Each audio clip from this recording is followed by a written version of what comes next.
Okay, 1 p.m. Yep, I saw there's quite a lot of students already joined. So, while we wait, right, why don't I just quickly introduce what we're going to talk about, and maybe some background, some expectation, make sure that this minute while we're gathering, and some of you actually joined that we know the background and what's going on, right? I'm Justin, and I'm your faculty today to walk you through the topic we call FRTB. FRTB in the form, if you can see, I actually shared the one on the screen, is fundamental review of the trading book, right? So I think this is actually a topic that we're going to go through today. It's actually one of the most critical topic from the market risk space nowadays. I'm just going to share some of my experience, and then, as a practitioner, what exactly that we need to know and walk you through the framework, right? So the best for you to, get a full benefit of it, is you can start to load up your collab, and then you started to work together. We kind of started to do the coding, and then the information today will go through Python, right? We're going to do some coding. We're going to type up some of the code together. First of all, in order for us to take a full benefit to understand the concept, right? I'm going to have to explain a little background. Also, we talk a little bit about the regulatory world, and we talk about some of the foundation.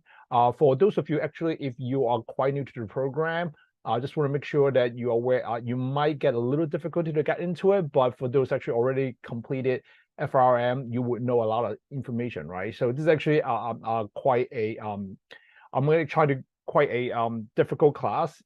I mean, let me try not to scare everybody, right? It was some information to build up, but it will be my job to deliver the message, also to deliver all the material. Hopefully, we will actually get note to the material a little bit, right? The best for you guys to do is, if you have any particular question, please do unmute, then stop me right away. Happy to walk you through. Maybe from time to time, I'm going to look into my the text box. I'll respond, but in general, the flow, that the way you stop me immediately is actually unmute. Okay, so without further ado, let's kick off. So let me switch to the topic today. Okay, so let me. Okay, so basically. Okay, so hold on one second. Oh, let me share one more time. Yep. So I actually built the whole entire thing in Colab. It's almost like a Jupyter notebook type of format, but actually it's in our Google space, right? So if you see that, we actually cut into different topics. So first of all, just want to give a little background about what FRTB, right? We just heard about, a little bit about FRTB. This is actually what they call a regulatory rule. The title is talk about fundamental review of the trading book. Why specific on trading book, right? Because what happened, most of the market risk information, they all kind of in a banking world, we put them called a banking book and trading book, right? There's some story back in, I would say, 2007. Before that we have that kind of concept, but we're not fully executed. So some of the firm that they actually, kind of blend in some banking book, trading book, because they want a different capital treatment, right? So it wasn't a very clear boundary. So what happened is, starting 2007, that we have, financial crisis, that we started to look into more a clear cut, right? So to draw a framework about what to expect from the market risk space, right? So what you see here, that the screen that you have, I'm actually just finding information on internet that actually came from BCBS. So also let me give you background about BCBS. But BCBS, if you actually in FRM, you already heard about the Basel rule, Basel committee. And the BCBS is actually Basel Committee on the Banking Supervision, right? So they're the global regulation authority. Their job is to regulate the world from different kind of financial risk kind of rule, right? So if you take a quick look, they actually kind of cut out into different type of taxonomy, right? You would see that, we cut into credit risk, you cut into securitization, you also cut into counterparty credit risk, and market risk, which we're going to talk about today, and also op risk, CVA risk, and step-in risk, right? Which is actually not a major risk. But in general, market risk is well-established kind of risk that we put a lot of effort on that, try to make it more easy to manage, and also that from a firm-wide management standpoint, we have a lot of good framework, we have a lot of good different policy and stuff, and then to kind of manage market risk, right? So that's kind of the background for that. And also for some of the more a little bit more in depth, right? So what actually drive market risk, right? Some of you might ask, right? In general, there's a couple component we can think of. First of all is the interest rate risk. Interest rate, related to the interest rate market. Equity price risk that we related to equity, right? The stock that we actually invest on, right? Those are the equity price risk. We have oops, sorry. And we also have commodity risk, which is actually something like oil trading, gold, silver trading, that type of commodity. We have hard commodity, soft commodity, and we have foreign exchange risk, which is the currency between your local and to your current, to foreign, right? And the final bit is a credit spread. Credit spread actually is from some of the corporate, for example, that you had the spread on top of your risk-free rate, so you had credit spread risk, right? So those are the main component to the regulator view. Obviously, every firm have a different way to interpret that. So that's exactly what happened is like there's some sort of guideline, right? If you think about BCBS is a big organization that they come up, they write all the rule and write all the guideline. So the rest of the world all kind of follow the rule. And why and where is FRTB come into play, right? Some background. Just want to give you some background about back in, I would say 2007, we're using a regular market risk rule, credit risk rule quite a bit from the industry by kind of capturing the capital for the financial institution. So what happened from 2007, 8, and 2009, we have financial crisis, right? So there's a lot of lesson learned. There's a lot of bank collapse, right? Lehman included. If some of you actually know the story on Lehman.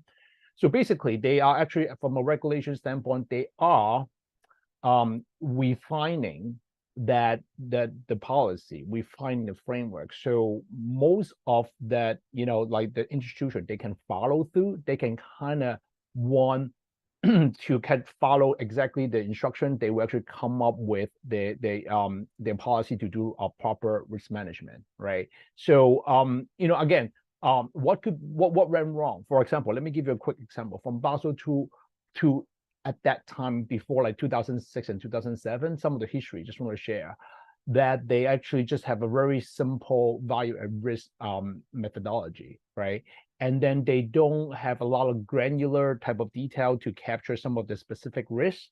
So what happened is, financial crisis happened, right? Even though some of the value at risk number look reasonable, but a lot of risk, they actually mismanaged, right? The risk stripe that we have different type of risk stripe, different type of risk factor, and then we discovered they actually mismanaged, right? So therefore, the BCBS, again, is Basel Committee. They actually come up with a refined rule to make sure that they can actually look into all different kind of matter. They kind of refine them. For example, like what else that we can do, how we're going to put different formula or regulation on top of it, right? So then the rest of the world follow through, as I mentioned earlier. So then,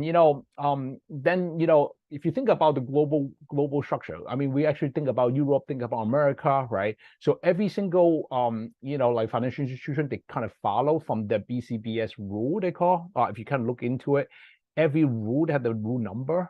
And then what you see is called BCBS. If you are actually, as a petitioner, every time you heard about BCBS, it means a Basel Committee, right?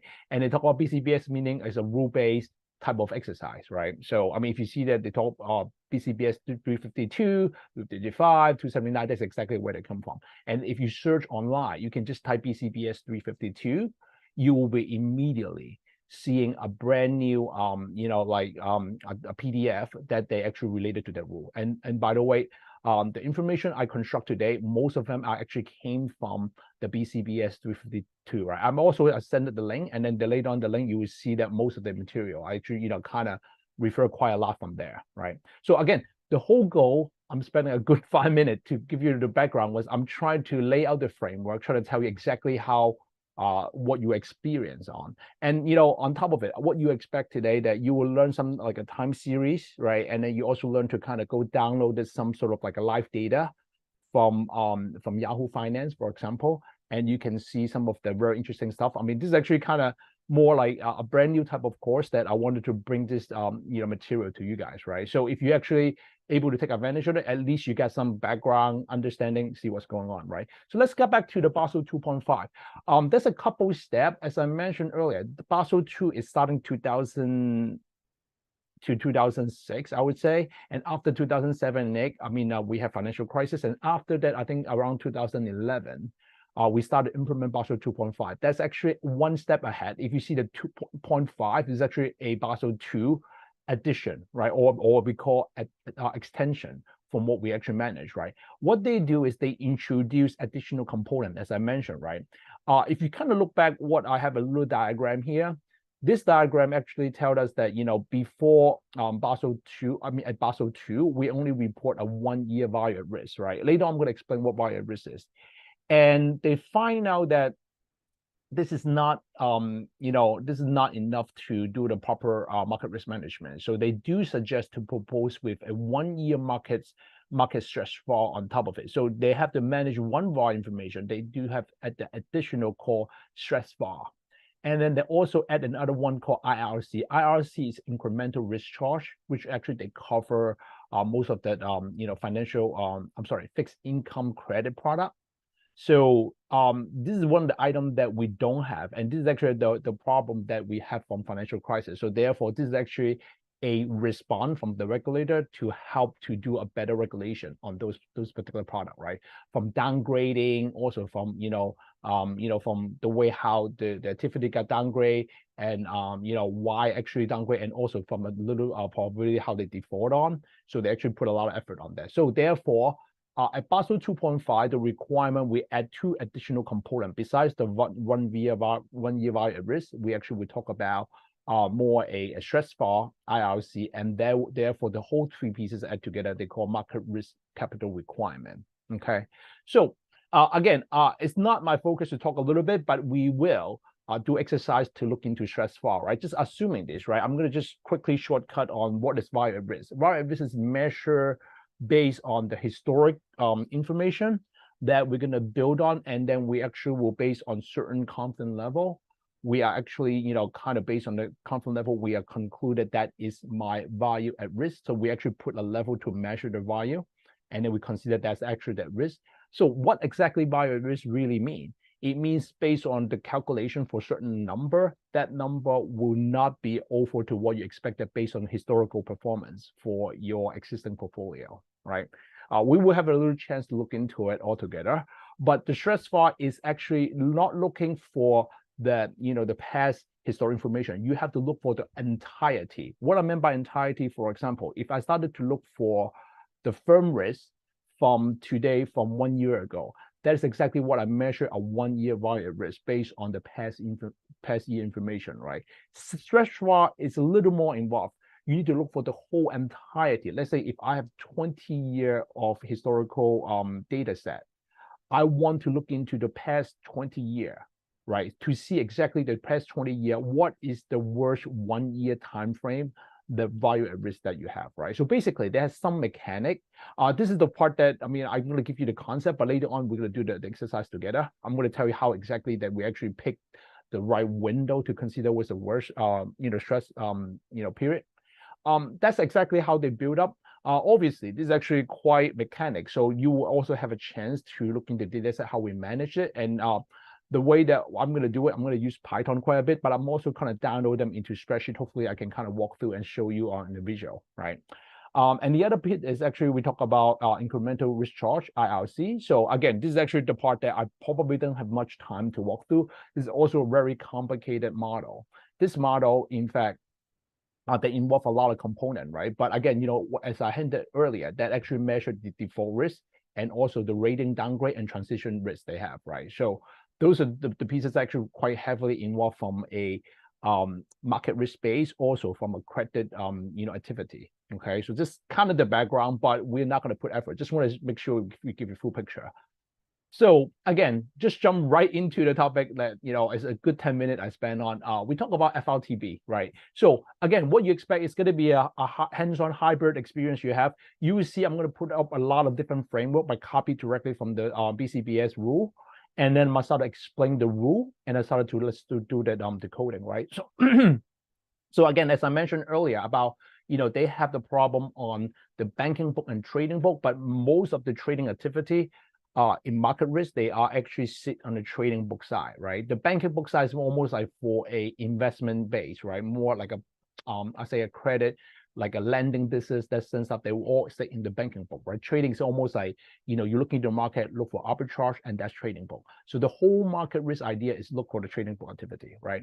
So I just want to give you two main concepts that for today that what it's all about from the FRTB, right? We have two approach which we call IMA approach. IMA is called internal model approach. It's model-based approach. And also the second approach is called standardized approach, SA. You also will heard a lot from the industry practitioner. We talk about, well, we're calculating FRTB SA, we calculate FRTB IMA, right? And some of you might get very confused about what does the acronym really mean, right? So I'm sure that now after 10 minutes, you'll be like, okay, I know FRTB means now. I know exactly what IMA, I know what's SA, right? At least this is the takeaway, right? So what I'll do is actually, I'm going to also share the link. That's a 3 different document I'm going to share with everybody as well. And also on top of it, I also share the last one. This is actually a brand new one. I mean, the industry, including myself, that we work on nowadays, right? So the latest US rule, they call NPR. NPR is Notice of Proposed Rulemaking. So what happened is FRTB is actually set up for like a couple of years already. The whole world is looking for it, right? So a UK regulator, a US regulator, a global regulation, every piece, everybody looking into it. I'm actually working for the US side of it, and they had a brand new information. Also, I'll share a little insight with everybody as well today.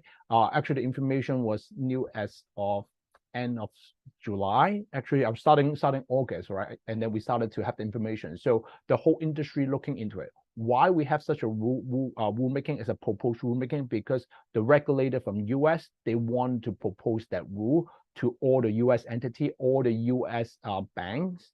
And at the end, what they want is they want all the banks to look into what they really want from the regulation.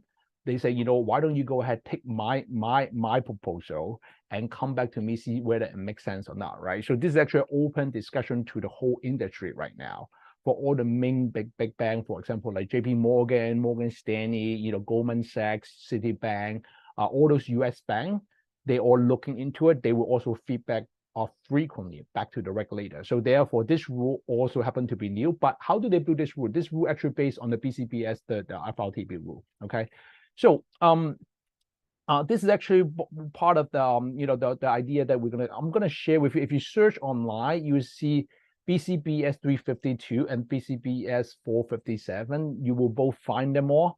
So this is actually the background. I mean, let me give the background. If you see that, right, from many years, so they have a this is the logo from like the BCBS rule, right? So they call Bank for International Settlement, right? So if you look into this rule, right, we have a very big timeline. We talk about from 2012, and once a while they will have a consultative document. They ask people about, well, give me the feedback. So the rule, they actually quite open, right? And when the moment they set up the rule, they want all the bank to feedback to them to say, hey, what's going on? You're happy about it? You're not happy about it? And then if you see the timeline, they always like ask the industry, they get feedback, they say, let's do a final, and then they consistently update new stuff, right? So basically, we actually, progressing along the way. But if you look into FRTB, they have some standard for a little bit, right? Starting 2016, right? And then right now, are we going live? We're not yet live. A lot of firms running on it. The actual live date will be 2025. This is 2 years from today, right? So just want to make sure the industry is looking for it, and that's the reason why I want to bring the topic to everybody, right? Again, this is actually not that important, but from a governance standpoint, they are actually looking for the trading book, right? And then the banking book, so they have to find a way to define what's banking, what's trading. those of you don't worry about this. I'm going to share some of the information at the end. I'm going to share the whole entire book at the end.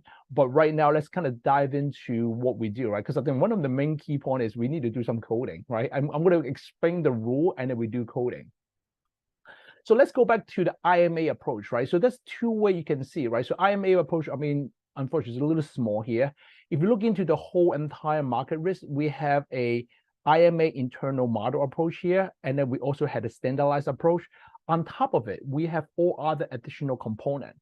And for today, at least I'll bring you this topic, like the IMA and SA topic to you, so that you will know at least what is actually the main contributor for the whole framework, right? So that's kind of the idea. So let's kind of get warmed up, right? So again, what is IMA? Again, is actually internal model approach. The background, one more time, is when you actually create this rule, they will leverage a historical value at risk type of framework. And then by using the internal model, you will started to create your own time series or the historical time series from all the asset that you own. And then by doing this, you will started to incorporate that into your day-to-day risk management, right? And the difference between IMA and SA is less involved. SA is they call standardized, right? Every firm just follow through. You'll be able to get that, particular figure, right, for the capital. So in my opinion, that the IMA is a lot more complicated because actually you have to kind of look for time series. But starting FRTB, the SA also getting a little more complicated, right? Because they're more like risk-based, risk-driven. I think previously, from Basel 2, Basel 2.5, they're a little more finance-based from the centralized approach. What I meant by that is a simple exposure multiplied by risk weight, right? But nowadays, the SA is a lot more involved. So therefore, the regulator also kind of catch up on the complexity for both approach, okay? So let's get warmed up. As I promised, I wanted to get everybody started to get familiar with some of the coding. What I wanted to do, I want to do a very fun one, right? Let's kind of start do it together, right? I'm going to introduce only one single asset, right? And then just assuming you have only one portfolio. So I actually will make it easier for everybody to follow. First step is how to download the specific information, right? So, I mean, if you can follow through, we can all started to kind of put in the coding, right? So if you look into it, right, we have the first thing first, right? I put a pound, meaning it's just a comment, meaning my Python compiler is not going to read that information, right? But it's good for me to document so you know exactly what I'm trying to do, right? First thing first, I'm going to just look for, I'm going to type a syntax, right? Actually, I'm going to call a variable AAPL. By the way, AAPL is the ticker. Some of you actually who trading on stock already, right? So what I'll do is I'm going to go AAPL, right? So what I'll do here, I'm going to kind of walk very slowly for those actually just starting off, right? I'm actually assigning this ticker directly called the name sample AAPL. The reason why is I'm started to use that as a reference point, right? And then try to pull some data, right, from behind the scene. So that's the first thing. And then also, I also want to list my time series, right? I'll call a time series for, I'm going to pull 20 years. The reason why I'm sort of putting 20 years, I'm going to set up the whole page. You see what I'm trying to do. If you remember, we talked about stress VAR earlier, right? The stress VAR definition is look for the whole entirety. 20, 30 years, anytime that you started to keep track on that particular asset, that is a requirement, right? For example, if you started to trade Apple 20 years ago, if I need to calculate stress VAR, I need to go as back far as the first day I trade Apple, right? So that's kind of the requirement. Okay, so let's do that. Let's type up start date, right? So start date. I'll go start date time series. So let's go with, I don't know, 2002, let's say, or 2003. Sorry, 20 years. I'm gonna do first. Okay.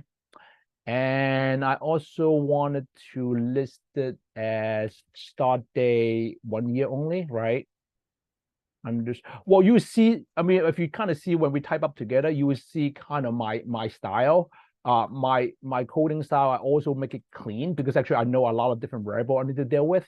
So also trying to make it kind of more meaningful to myself. And also it's good practice for everybody to have a good writing skill by saying, hey, you know what, I'm going to do start day. What exactly does start day mean? I just put underscore, kind of define the two. This is time series start day. This is a 1 year start day, right? So start day, I could go with, I would say 2022. I would say September 15, right?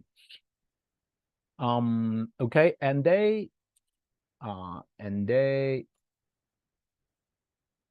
it will be time series end day, right? 2, 3, 14. I'll say we can go 14 because actually we don't close yet. I think the market is still open, right? And they simple 1 year.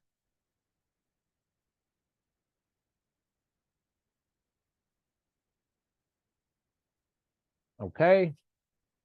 So we intend to set it up because later on I'm gonna just pull a function. The function will directly need those as an input. I'm just gonna set that up first, so later I'm just gonna kind of put the parameter in there, right? So what I'll do is actually I'm starting to use a external function. I'm gonna import Yahoo Finance, right? Y Finance. I'm gonna call them, just call YF.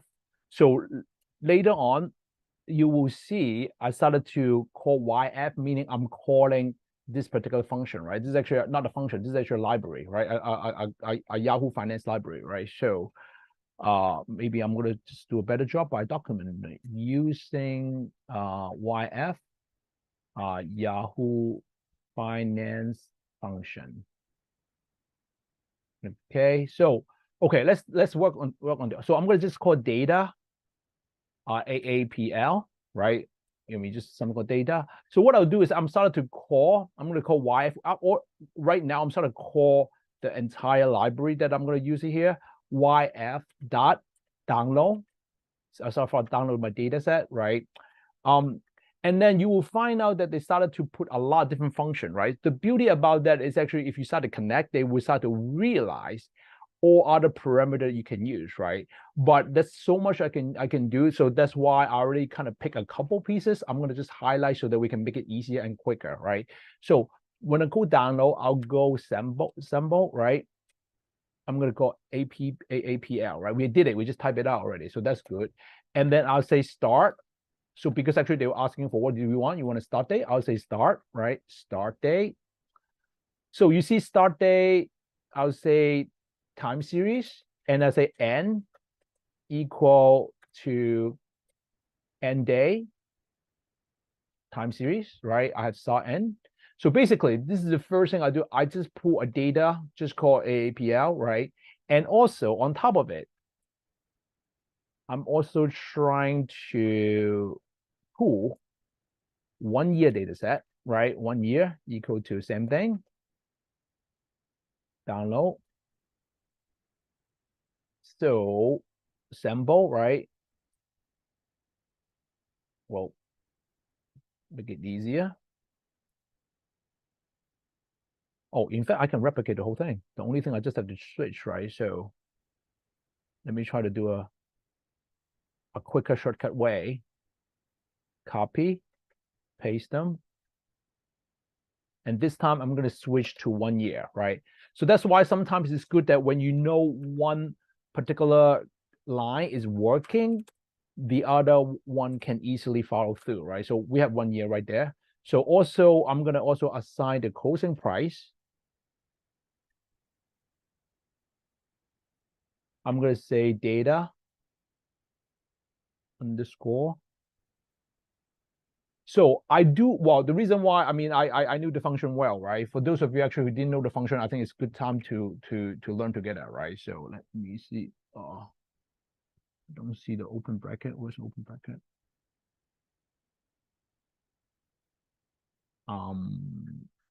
Yep. Okay. So I'm gonna call close, right? So what happened is, just want to give you a background. If you do a search on Yahoo Finance now, if you type AAPL, what happened is Yahoo Finance, actually the website, they already have the database behind that. They actually keep the live data set. And also they open up that function so we can let the end user like myself can go ahead and pull the data set, and it's wide open, the data, right? So you can kind of pull and almost like real time too. So on top of it, they just have a different attribute to store different data set. And then we have like closing price, for example. That's why we call close, right? So I'm going to go move on. Another one, I'm going to go closing price, right?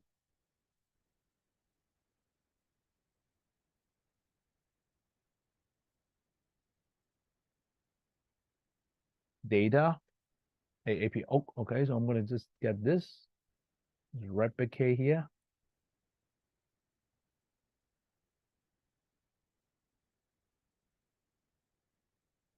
Okay. So we actually had a couple lines, right? I mean, just want to stop that. We can explain a little bit about what's going on. What I did was I used the Yahoo Finance function. I'm going to download directly. This is the first part that's a ticker, and then the symbol, and then I actually assign them called AAPL, and I just load them in there and tell them, okay, give me the download for this, and then my start date is whatever your start date you assign, and whatever the end date that you assign, right? So that's exactly what it is. So basically, I actually come up with a 20-year data set and 1-year data set. They all kind of load them in directly in the array, and then you will also get that the attribute called close and put in the closing price, right? So that's kind of what I did here. And obviously, you know, in order to calculate the risk, we need to know the return as well, right? So I'm going to go return AAPL, and then this time I'm going to do closing price, right? Close price. See, now they recognize that there's something that they come up, right? So the closing price and I'll say percentage change, right? Why I started to do percentage change? Because actually this is part of the risk, right? What is risk? Risk is all about the volatility. What exactly volatility? You're gonna imagine with me, if you have a bunch of time series data, and what I meant by that is if you have all different kind of end of day closing price. What is end of day closing price? End of day closing price, usually in our industry, we had a 4 p.m. closing, meaning like the market is not going to trade at that moment. So we'll take a snapshot at 4 p.m., right? And we actually will have every single day 4 p.m. They will kind of store them.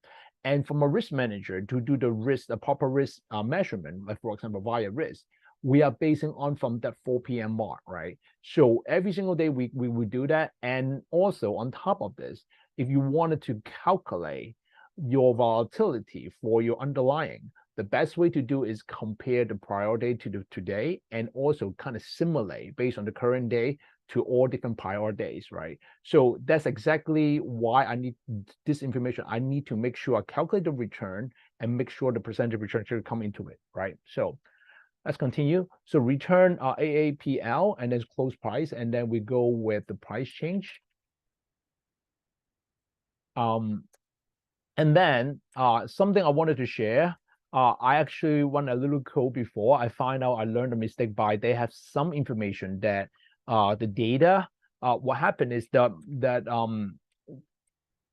Yahoo Finance, the data has unscrubbed, right? Unscrubbed meaning not have been touched or whatnot. Sometimes the data is not clean if they don't store them properly, right? So sometimes they actually make it fail. So what I'll do is normally after I actually kind of download the changes, I also make sure that I'll drop something that's not clean. So this is a part of my data scrubbing, right? Drop NA. So make sure that, it's no more unclean data. Anytime that your NA is not available or something didn't do right, and at least we can drop them, right? So now it looks like that we have, get some information there. But again, you know what?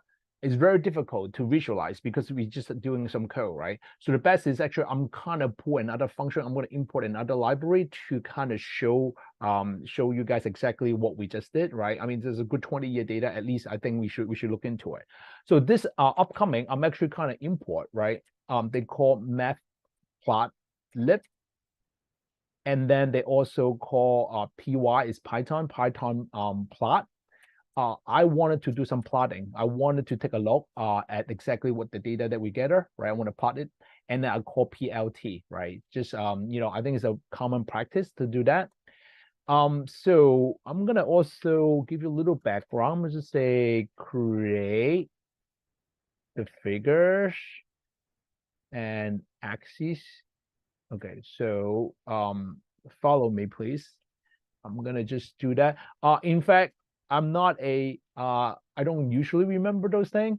That's why the best way to do is sometimes you follow the format and sometimes you can look it up, because actually once you know what to apply, you can kind of look up and they'll tell you, especially here, right? You can tell you the exact parameter, what parameter they expect, right? So therefore the best is like actually, I'll look into it. Sometimes I search it and then I think it's difficult to memorize them all.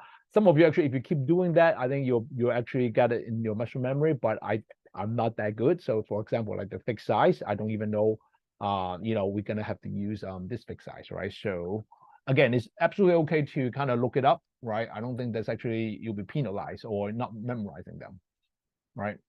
Okay, so let's do this. Plot the prices. Let's see. See what happens. Axis one, I'm starting to plot. So the beauty about it also that once I type it up, they had auto complete format for you, right?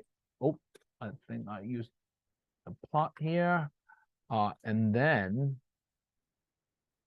close price, my typo here, and I'm gonna plot as well. Sorry. Set Y label. I'm gonna set one label first. One is the price. I'm gonna set title so that you know what we're doing here. I'll say stock price. Okay.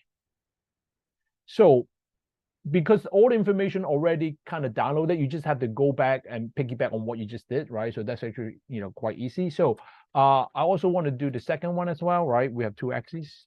So I'm going to set to a second plot. This time I'm going to plot on the return. I want to show you the return.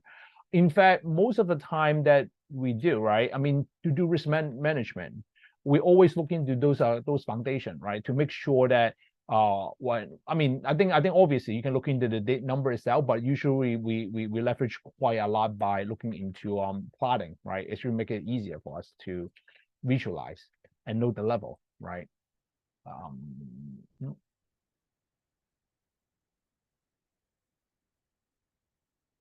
Okay. Okay. So we're almost there. This time we're going to plot the return. Oop. I think I saw wait, returns. Yep. This is return. That's fine. So we're going to plot X label, date,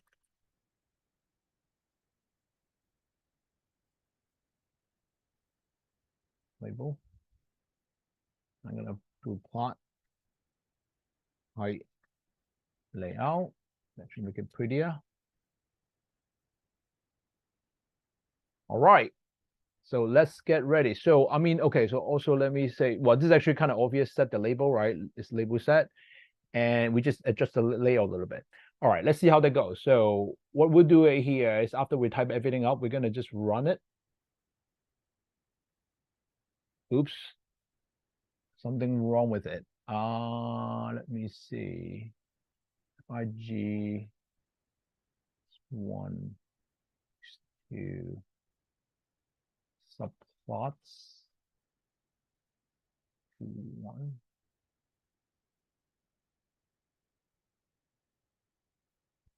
Yeah, that's specific, huh?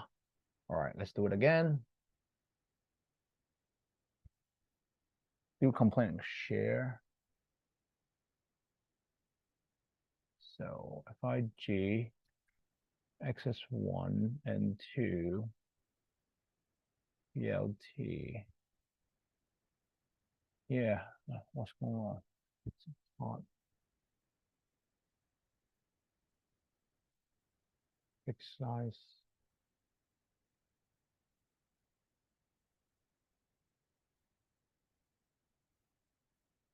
Sorry about that. Well, let me, you know what? Copy what I did. Let's see if it works. I don't think it's typo, so I think something wrong. it might be the fixed size. It should be in parentheses instead of brackets. Just the fixed size in your. Oh, thank you. You mean here?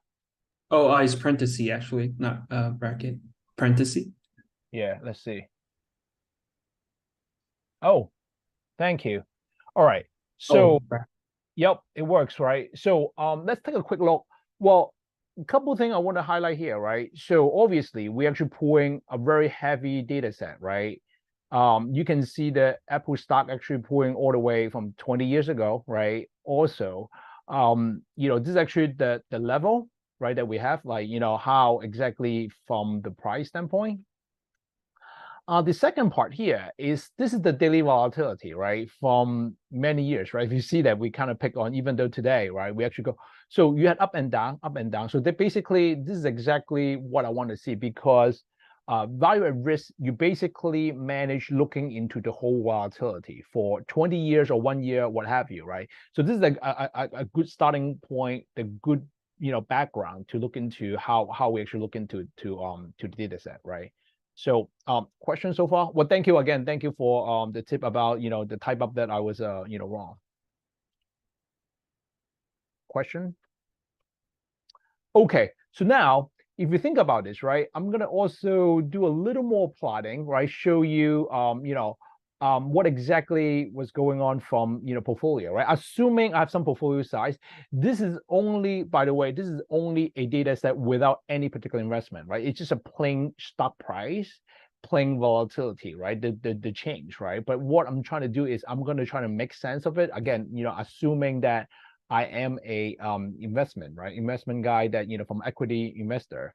I wanted to kind of build my portfolio. I wanted to build it up, right? So let's look into what exactly the portfolio, right? So let's starting off with my portfolio value, right? So portfolio value equal to, let's say I'm going to invest 100 million, right? 1, 2, 3, 4, 5, 6. So it's 100 million I'm going to invest, right?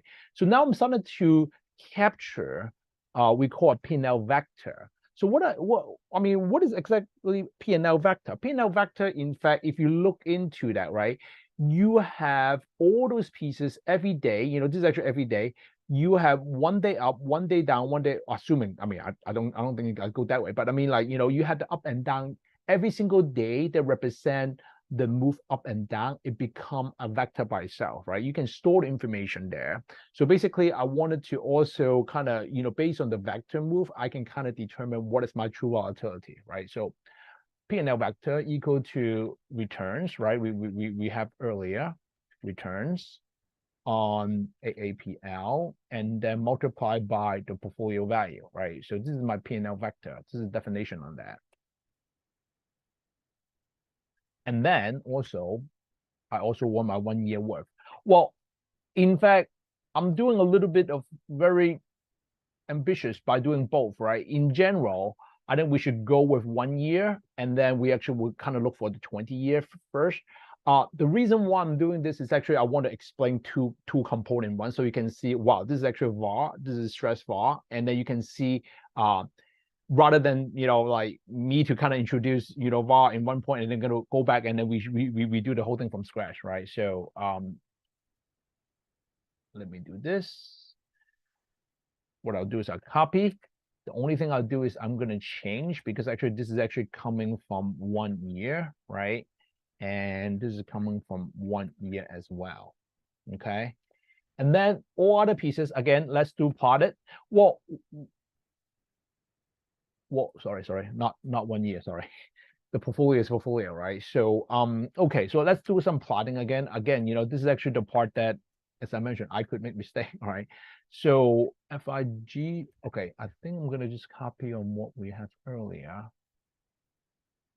Pick size.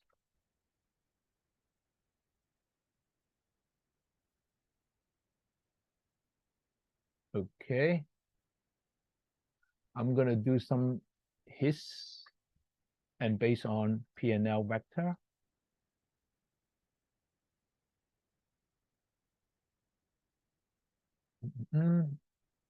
So bin equal to 50. Some of them are all just for the vision, right? So LT, you start to get familiar. I think one of the beauty about that is, when the moment you start to type, kind of with me, and then you started to like, okay, you got to get familiar with it. And then when the moment next time you do it, and then this is right? So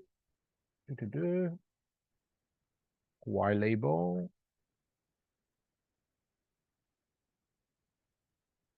is frequency. I want to light up is a frequency. I'm gonna be PLT title. Usually there's a couple pieces we can follow, right? But again, P&L vector distribution. Reason why I want to set that up is part of the explain for value at risk, because when we explain value at risk, we always have some assumption, and obviously that you can see that my assumption is hold true or not, right? To see the distribution. So okay, and we're going to replicate doing something similar for the 1 year as well. So you see side by side. I'm going to copy and paste that. This time I'm going to readjust on 1 year. Okay, every piece is right. Okay, so okay. Okay, so I think let's give it a go. I hope that works. Okay, now what you see, right? Let me explain a little bit, right? As I mentioned, I'm going to give you a P&L vector. I'm just going to load, assuming my portfolio size, and based on the previous return multiplied by the value will give me the vector. And I'm going to just do the vector, all kind of put them all into histogram to distribute. And then take a look at that, right? After 20 years of data, your losses almost kind of give you like a normal distribution, right? I mean, again, that's from Apple, obviously. What I actually put it just for a showcase, right? I mean, if you have more and more different asset, it will be a different story. But after 20 years, they actually the shape look pretty similar, right? And obviously, your 1 year, the second part, if you look into this, your second part here, right, is 1 year, and apart the one in the bottom one is a 1 year worth of distribution, right? So why we're doing this, right? Because later on, if you kind of I want also that you have a little imagination. If you look into the value risk, we always measure to the tail losses, so that all the information you're looking for more on the negative side of it, right? So you will spend some time on here, spend some time on there, and obviously all the positive tail, we don't look into it. That's not what this is all about, right? So from that standpoint, if you see that market risk is all about this, right? So obviously, I mean, we have more time to talk about the detail, but at least for now, you will actually get some idea about exactly what market risk is, right? From looking distribution, looking for the losses. And obviously, we're not going to stop there, right? We're going to continue to do more. So, but maybe this is actually a little bit confusing still, but I wanted to show you the actual data set. So let me also give you a couple extra lines. I'm going to just say, I figured the best way, I'm going to create a data frame. And then later on, I'm going to keep using the data frame with the days and P&L vector, right? So hopefully it will make some sense to you. So what I'll do is we commonly call DF, data frame. And then what I'll do is we call PD. Oh, sorry, I missed one part here. I'm going to use the Panda library, right? Pandas library as PD. And the PD here is data frame. So I'm using a data frame setup to store my time series, right? So first thing first, date. I'm going to just put a date in there. And also I'm going to put P&L vector dot index. And then I'm going to call them P Well, it's funny. I call P&L. I call P/L is P or L, profit and loss, right? Some area they call P&L, P or profit or losses is the same thing, right? So P&L. Oops, sorry. P&L vector. Okay, that's first thing. Second thing, I'm going to just change them. Data frame 2.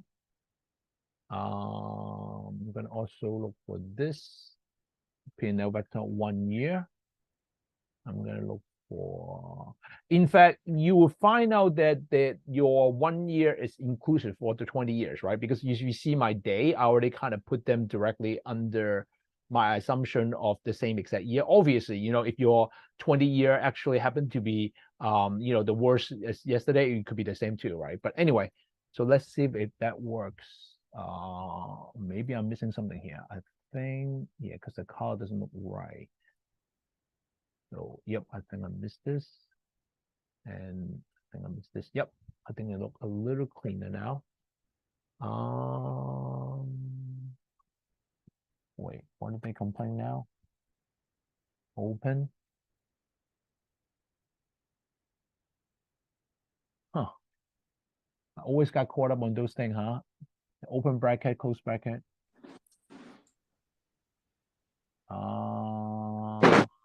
You might have an extra thing at the very end there.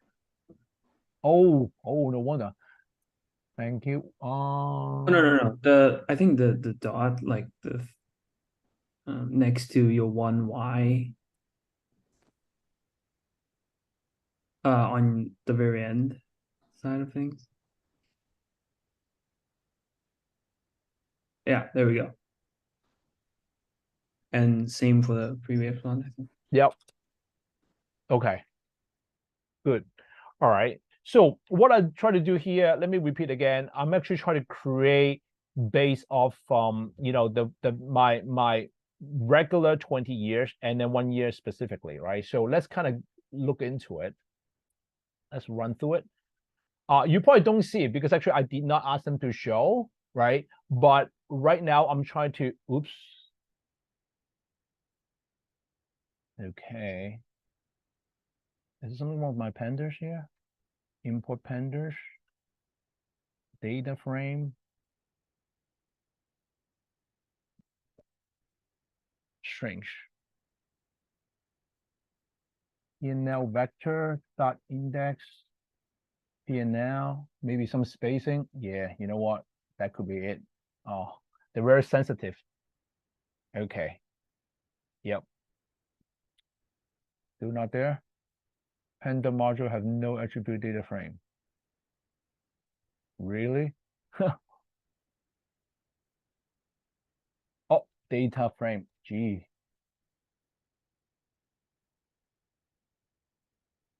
All right, it works. So basically we did import the library and then we did use it and then somehow we call df1, they loaded already, right? So let me try to show you what does df1 look like, right? I can just type df1. In fact, I just run, and after the chart, they'll show you, okay, your df1, your data frame 1, you already have all the data set you lined up here, right? And obviously you can do df2 as well. You can run through it. Yep. So what happened is, I mean, for the visualization, you can see that all the historical day, you already have them, and then you have all the data set that you want there, right? So I think, this is actually part of the one that you process them, in behind the scene. So there's a couple of things, right? Now we had the time series kind of line them up. We want to take a look at some of the percentile.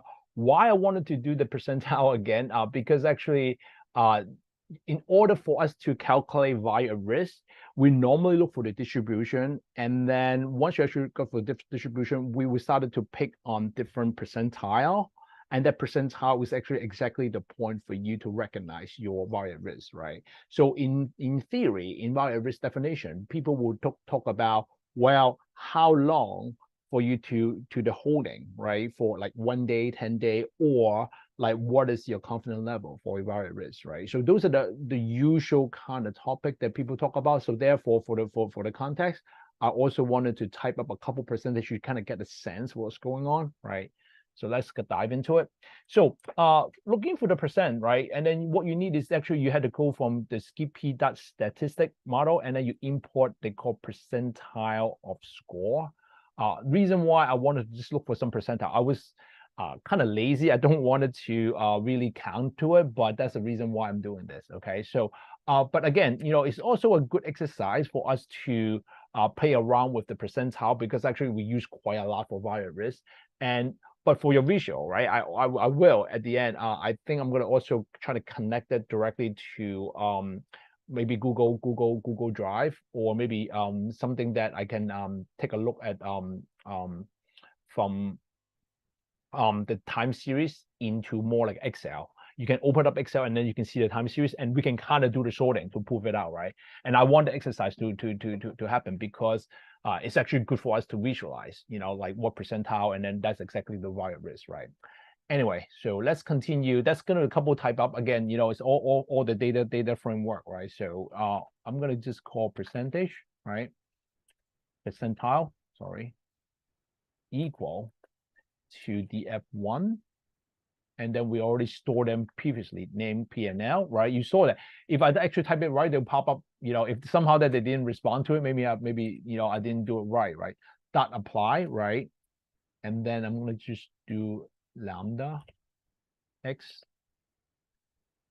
So percentile. So this is actually our internal function now, right? I'm leveraging the internal function by trying to know more about the percentile. So all the pieces actually, if you kind of look into it, it's kind of come with the data frame one, right? So now I hope that I can do a better, faster type up. Okay, 1 minus x. So what I'll try to do here, I'm trying to use the existing function.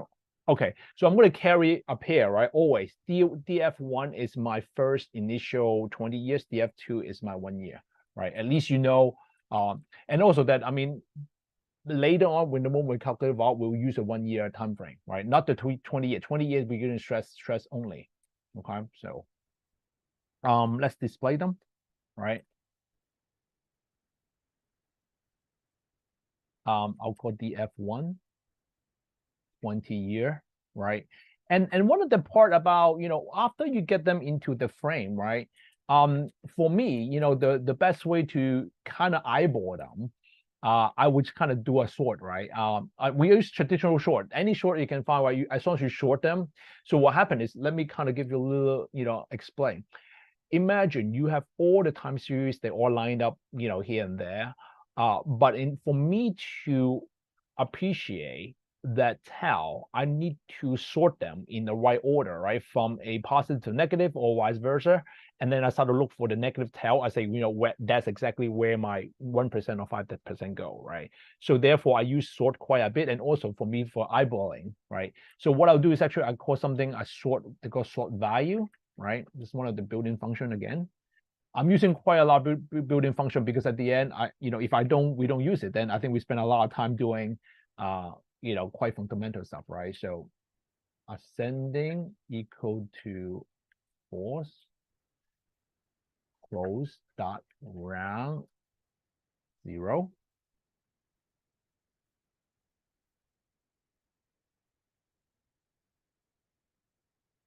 Gonna go 1 year, right? This is actually more the data frame second one. Okay, so this is good. Let's take a look, right? See what exactly how we sorted, right? Because previously you see the numbers all over the place, but now take a look. Oops.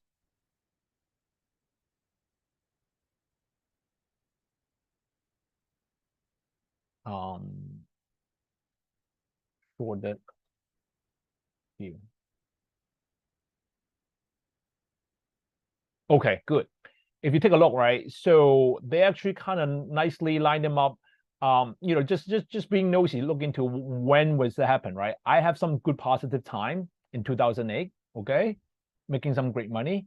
and I had some bad moment, right? I think this is actually was it September 29th, somewhere. I think September 15, 16, that time. Those are a Lehman moment, right? But anyway, so you can see that, just based on that, right, we lose quite a lot of money just for those days, right? And obviously, I just put a percentile on the 20 years, and then they all kind of go to the 100, right? Because I kind of squeeze it. If you kind of see a smaller frame, then you can see that the percent that we kind of line them up. So what I did was, let me repeat what I did. We actually take all the information, right? And then we actually sort them. And then once you sort them, we put a percentile next to it. So as I mentioned that, I can see 95% or 5%, we can tell right away, right? So 20 years difficult to see. Let's look for the 1 year, right? Let's take a look. Maybe my 1 year will give me a better view. Aha, right? Obviously, wait. Professor? Yeah, I think I'm missing some. Yep, go ahead, please. Yep, I think I see that. Yeah. Yep. Was Good eye, wondering. good eye. Yeah, once I see the result, I know why I way is wrong. Okay. I think there's one more in the back, where you apply the lambda function. Yep. Thank you. Take a look. Still missing something. Data too short. 1, 1, 1, 2, 2, 2. 2 is 1 year.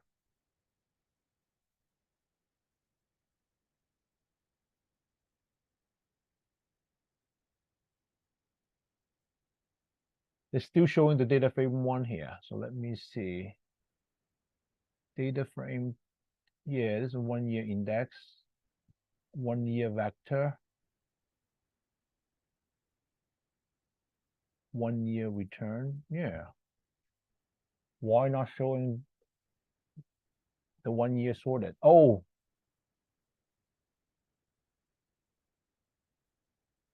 no, that shouldn't be the case. It's just a naming. Should not be the case. Yeah, something wrong. Why my data frame 2 was bringing more than 1 year? Because my data frame 2 has already been incorporated 250 days only.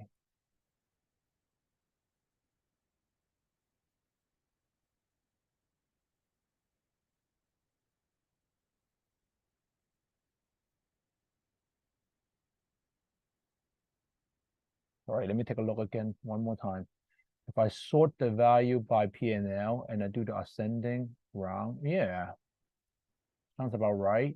Data frame 2 percentile from data frame, apply lambda. Things about right. Or maybe I need to come back to this. But the idea, I just want to make sure that the idea here is I'm create 2. When the moment I look into the sort, my expectation is only going to be this year. And then they'll show you exactly what happened this year, what is the worst those days. And also because of data scale smaller, I would see something like a 95 or whatnot. But the part also, maybe this is interesting part. Let me export them and then we'll take a look at that, right? So I'm going to try to construct a little bit. I'm going to also try to export directly to the Google Drive and let's see if it works, right? So first of all, if you see, you actually, I think some of you already have the pandas already, so that's fine. Import pandas as PD. And what happens is I'm actually trying to use a collab, using a Google Colab, and then kind of go just get a drive. I'm going to start to mount my drive, right? So I'm going to mount my drive dot mount content.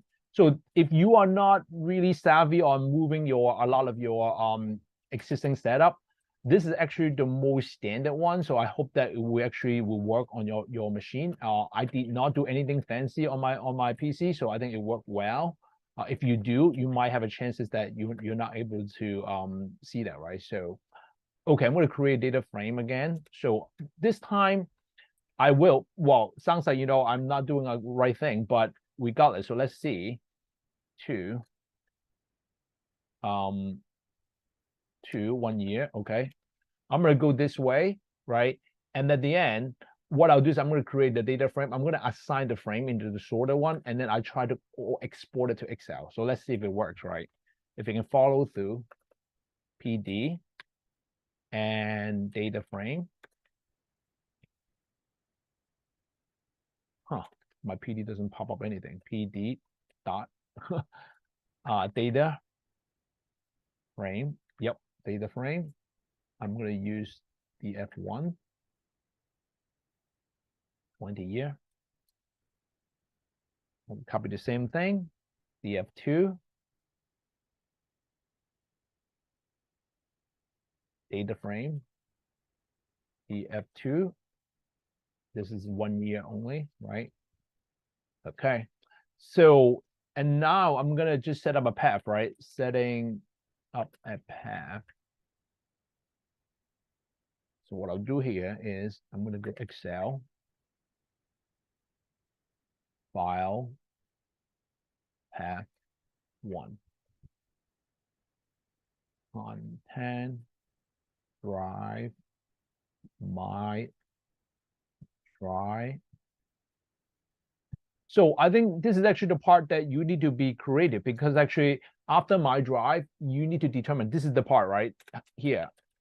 When you type up to here, you are actually going through your creation of your folder, right? I create FLTB. I just call data frame 1, right? XLXS.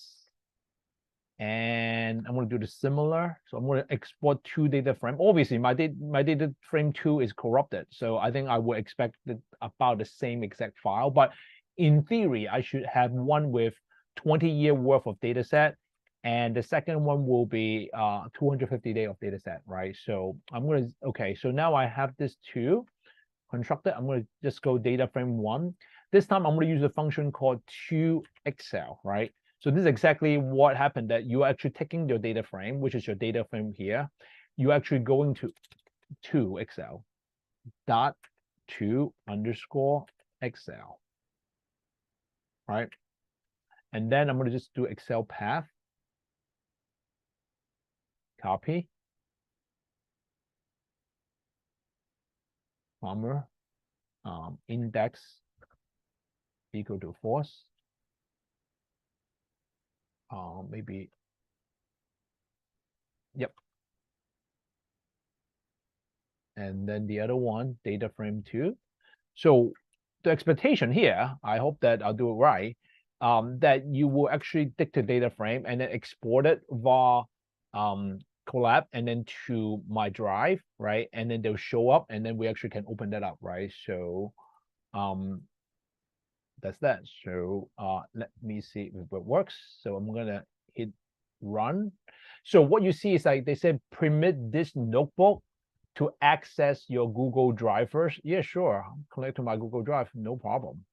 So they'll pop in. Yes, please.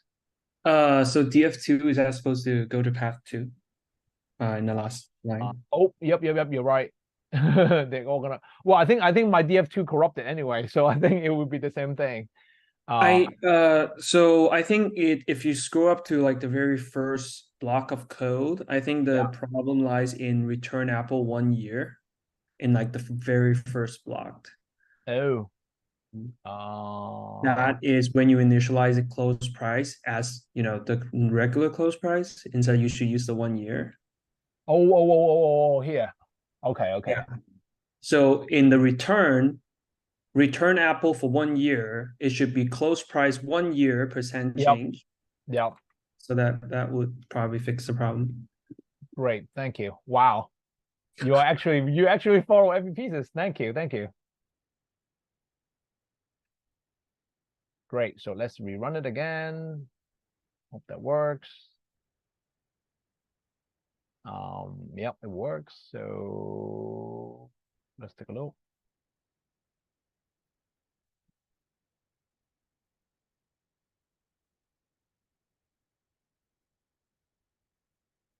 It'll take a little while. Oh, let me stop that. I think what happened, they're still processing the other part. Yeah, unfortunately, something, yeah.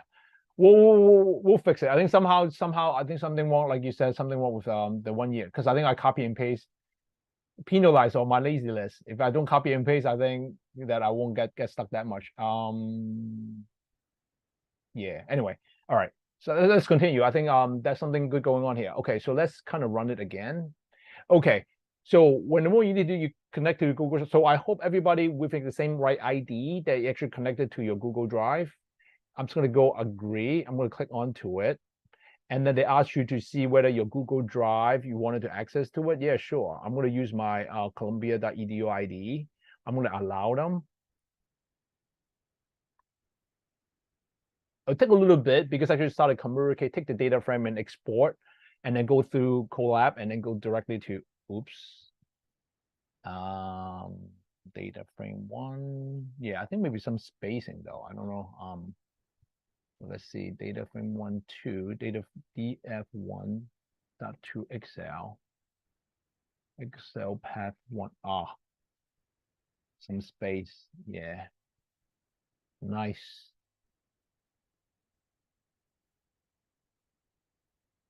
Data path Excel path 1. Try strange. 1, 2, F1 and 2. Yeah, that's strange. Index 4.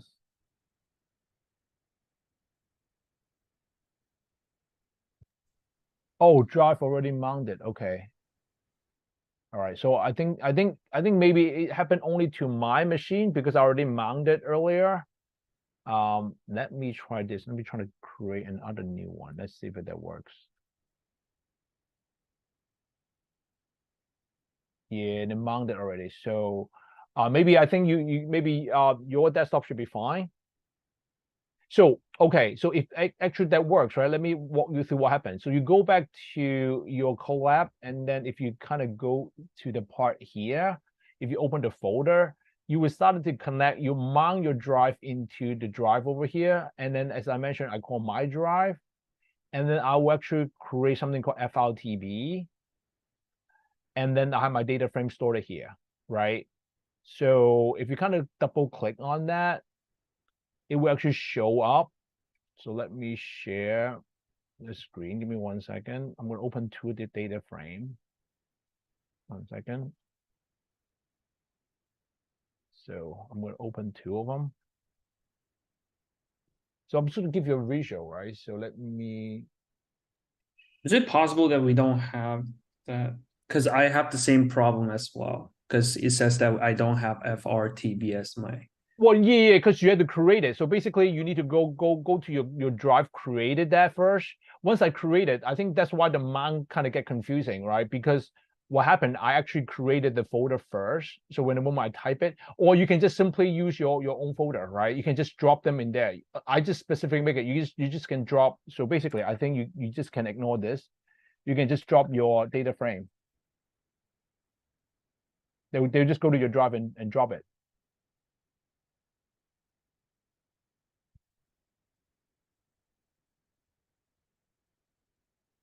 I think this time you need to run the code without the drive.mount because your location has been already mounted. Yeah, indeed.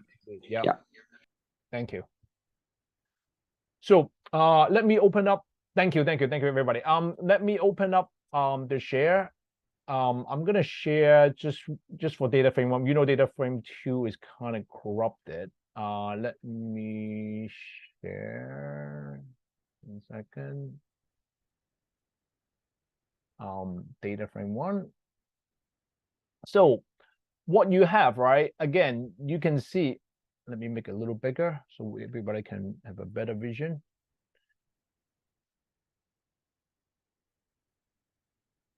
So this is actually quite a time series. So let's see how many. If I kind of look into it, we have a total of 5,000 data set, right? 5,000 data set. And we have something, you know, if 100 million portfolio based on the volatility on that day, we're making $13,000 and all the way through the bottom, right? And also one part I want us to take a look at here is, oops. Oh, maybe I shouldn't use this. They had the percentile, right? So you can see way away.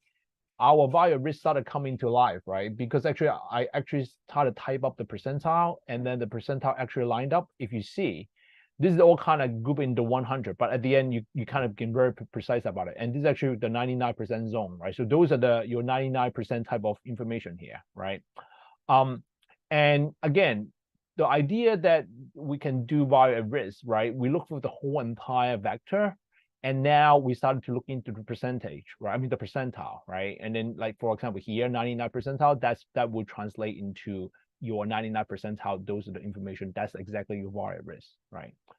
So I hope that they give you some good idea about how exactly run. And obviously we're going to jump into like stress VAR in 20 years, right? Because at the end, this is not the only focus today, right? So let me switch back to what we have. Just give me 1 second.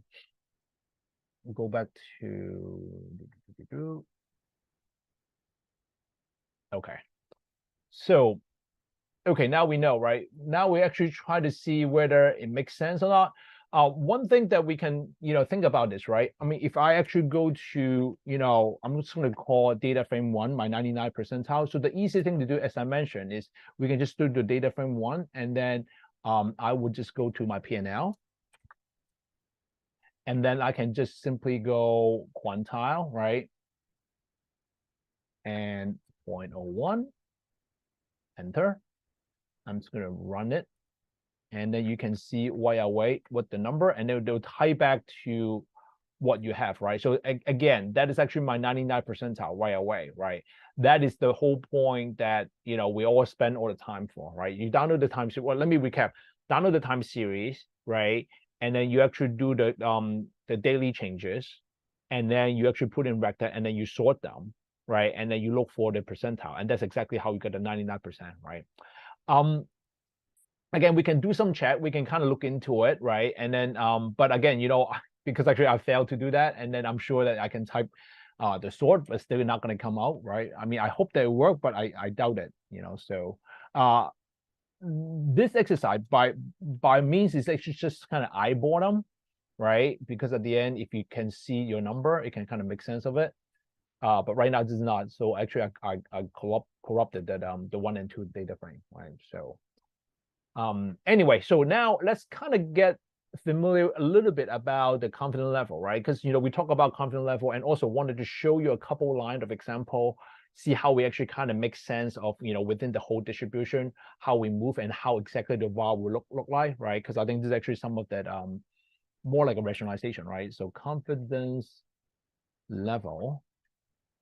Later on, that we will also use the FRTB. Actually, we will go with the 97.5, right? So that's a very interesting concept that the regulator set up from Y95, Y95, 97.5, right? So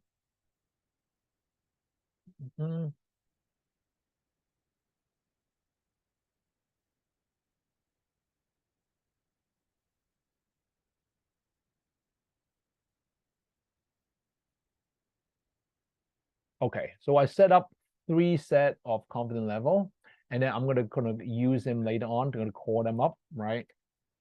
NumPy as MP. So there's another library that I put called NumPy. I need to do some sort of like data handling here. So first of all, I'm going to value at risk, right? VAR 95 percentile APPL. So you know what I'm trying to do, right? I'm intended to go calculate value at risk at 95% from the Apple series, right? So I'll use NumPy, and then this time I'm also using a NumPy percentile again. And what I'll do is I'm going to use returns AAPL, and then this time I'm going to use 1 minus my confidence level I just built earlier, right? Because I go 95, and then multiply by 100, right? So, and then you will be quickly can switch again. I hope it works. 99, and then you just change 99. We'll quickly type it up, and I think that might not work. Originally, I planned out to be a 1 year, right? Let's do 1 year as well, and your return just have to be your 1 year, right? And that will be 95.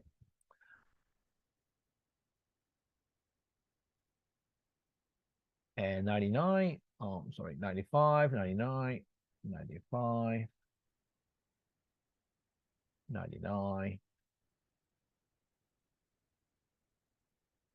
So portfolio,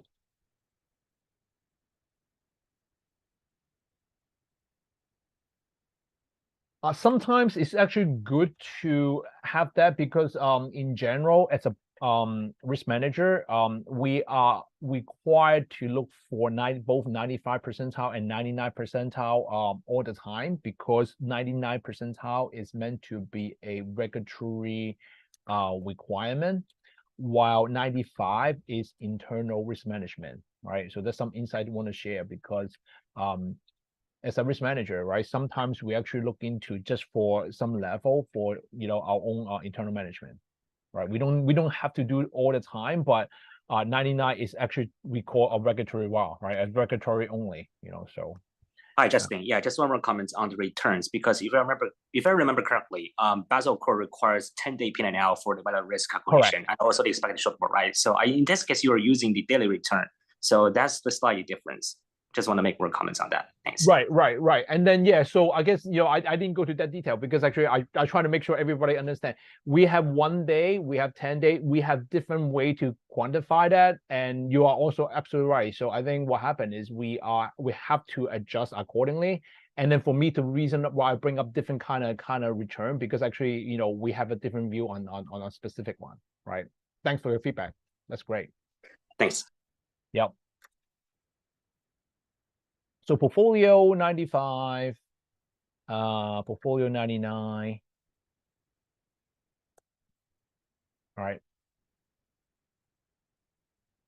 And then 1 year. Well, I'm sure that you know what exactly we do, right? I think the beauty about this is actually because if you set up right, a lot of stuff happen to where you get it for free, right? I think that's kind of the hope, that we hope that we can actually run through some sort of number, and at the end it's just a matter of you add another additional name and then it should be fine, right? So let's see if it works. Okay, looks like they're reading it. We just have to print them all out, right? So I'll say print. So let's see if it works. I'm gonna do F and 95 AAPL, right? And then I would say 1 second.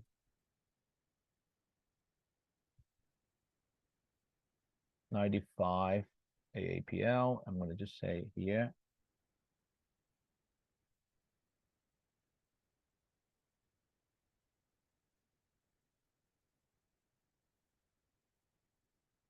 Wait, I have to do the open, close bracket.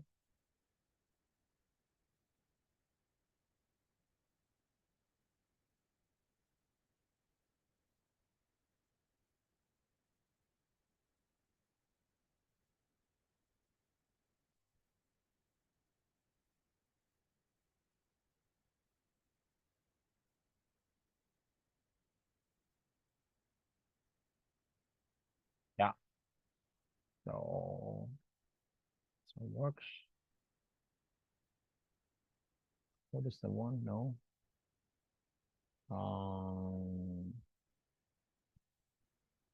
Then I close this one here, maybe.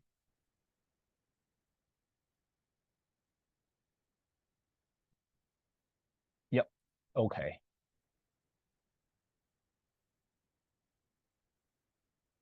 Okay. 99.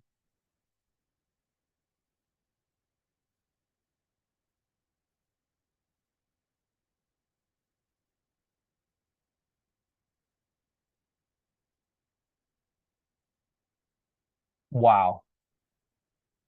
Okay. Oh,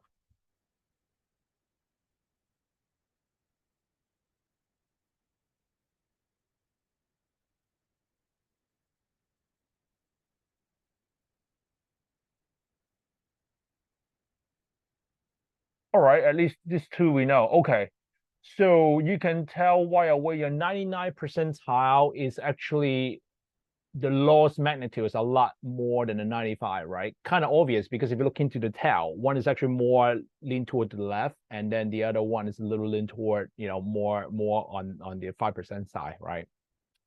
Again, I kind of screwed up the 1 year, so I think that's kind of expected. So that's kind of give you a sense that you can also bounce around that. I'm setting that up because later on, from the expected shortfall, this is actually, by the way, I think it's good to kind of introduce later on to the concept, right? The expected shortfall, in fact, that they are more on the 97.5 side, right? Why? Because I was actually told that they spend a lot of time doing research. They find that the 97.5 happen to be very similar to the 99% tile on via step point, right? The distribution point versus the whole entire area of losses.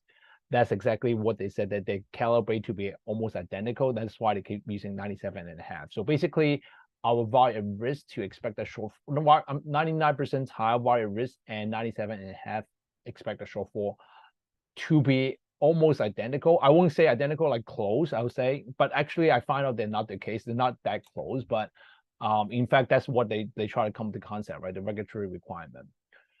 Anyway, so let's stop a little bit and talk a little bit about the concept of stress VaR, right? I mean, we actually worked so hard on 20 year. Why we want to get that piece is because the regulator find out, if you have all the historic for 20 years, you realize your 20 year might embed some of the worst situation that you are not aware. If you want to simulate, you always simulate your more recent 1 year volatility. That could be a big problem. Why was a big problem? Because, let's say this year I had a very good year, my volatility is low, I had very much a lot of, positive gain, right? That is not going to help you in terms of risk management, right? Because your recent, good, market, environment does not bring you to do a, good expectation from the worst scenario, right? So what happened is they say, well, you know what, we're not able to take that. So they just want you to expand it all the way since first day that you have a data set. And then they say, okay, this is what we call a stress VaR window. So you would just have to look for the whole entirety and pick up the worst period to consider. There's a couple way we do that in the industry, and actually it's funny. I actually started to ask around, when every time I join a new firm, I ask around, well, how do you guys calibrate the stress VaR window? And then they all have different kind of technique, but in fact, I actually do read, that the way how we actually identify the stress period. And interesting enough that they have two ways to do that. We call a judgment-based approach. We also had a formulated approach, right? How do we do that? And then we actually can just based on judgment, right? So again, we can kind of do a little exercise. We can kind of do the judgment all together, right? See how that goes. And again, one of the part which make it very interesting is it wasn't a right and wrong kind of judgment, or I mean, if you actually say, you know what, I believe this is the case, and as long as you're able to justify, the regulator always listen to it. I spent years to work with regulator. They always ask the same question: how can you come to the stress VaR window? And they will ask you exactly how you come up with it, how you calibrate that, and how you make sense of it, right? So there's always that kind of come with the usual question, right? But anyway, let's look into how we actually can make our judgment base, right? So let's do number of I'll say worst day, right? Number of worst day equal to 30. And I'll say worst returns equal to your P&L, right? Go back to your P&L vector and P&L vector, and then you short value, right? And then you look, and then you look for the head, right? And then you are actually based on that, you're going to put number of days. So you want to see, basically you look for the whole entire time series. And then you say, well, tell me what's the worst 30 day, right? So that's exactly what happened. And then let's see the worst 30 day.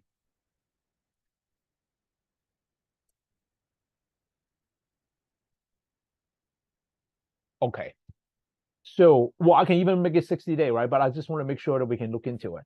See, everything's sorted. The worst couple day we have August, I'm sorry, 2008, September 29. We have beginning of COVID, right? And we have something 2013, 19. We have bunch of 2008, bunch of 2008. We have 03. We have some COVID, 2008. See, we have quite a lot of time here, right? So in 2008, with some 16, we had some random 16, 18, and then we had a couple days doing COVID. So it sounds like two main competitive stream, right? Like, around year 2000, the COVID moment, also that we have the moment for around the 2008, right? So now, then again, you know what? You need to make a right judgment, right? I think I can look into a little more 60-day, see whether what is more dominant, right? 2008 again. I can do even a count for 2008, and I can count how many. But to me, it's more like 2008. If you keep scanning through it, right? You had a lot of volatility, 2008, 2007.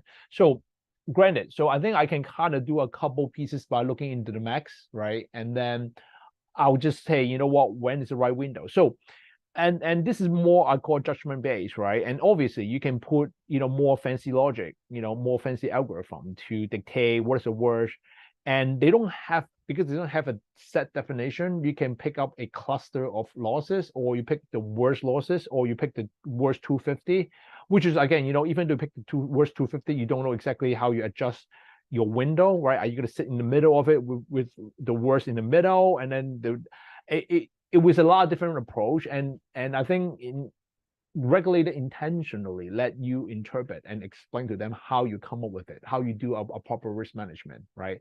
That's exactly why sometimes some discussion, they don't have a right and wrong answer. They just, hey, you know what? Okay, fine. Now I know your stress window is around 2007.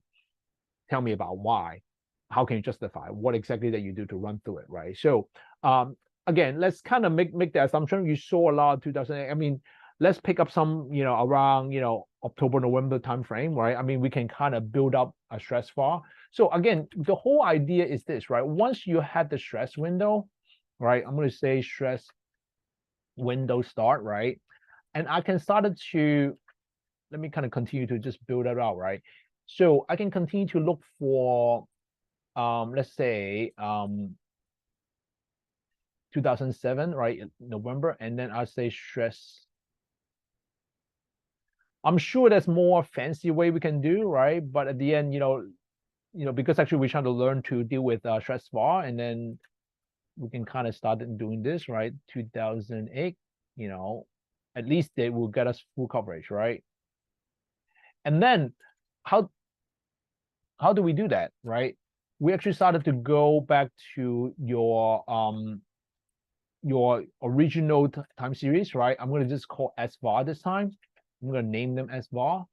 I'm going to go back to, download again, right? But this time I'm going to download exact the time that I want, right? So again, you will know this is actually almost, we had a slam dunk once at the window. So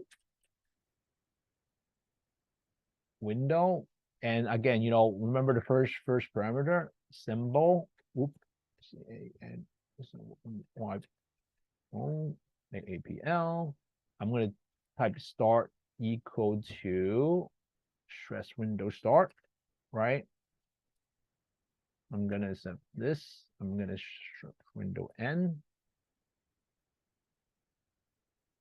Okay. So close price as well. Data APL as well, right?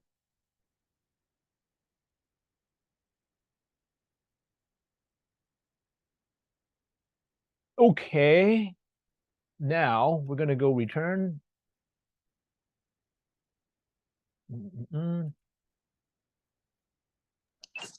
Hi, Justin. Sorry, there's a typo. Row 3 data AAPL. So the label you identify, you declare the variable, right? Data AAPL, not APPL. Oh, okay, great. Yeah. Okay, thanks. There we go. Yeah. And also, I think you see they're not. I think I should have looked into it, right? But I think they're very sensitive about the space. I think if they kind of highlighted something doesn't look right. I think I don't know. I'm just and equal. Oh, okay. Yep. So they kind of hinted to me what's going on. Okay, good. Thank you. Okay, so return AAPL as var, right? Close. Price as var. Okay, this time I'm going to use the same exact technique, percentage change, right?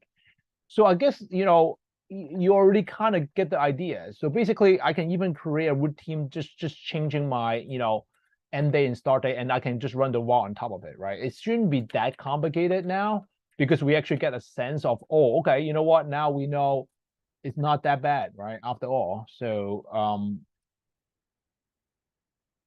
MP percentile returns,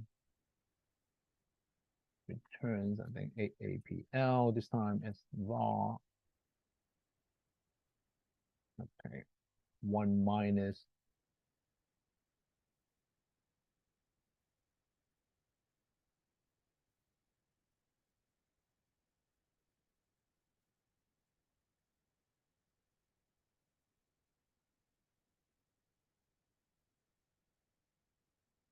the level, and then okay, var portfolio. This time I'm going to do 99 percentile AAPL again. And then obviously that we will only doing one for showcase, and later on we're going to lump more into the asset together, right? Score 9 and this score APL. Okay. So okay, that's fine. So now we're gonna print, right? 1 second. We're gonna print different type of var, right? So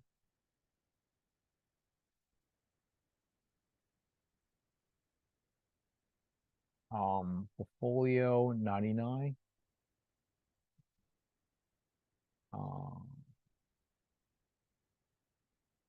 Portfolio 99 APL.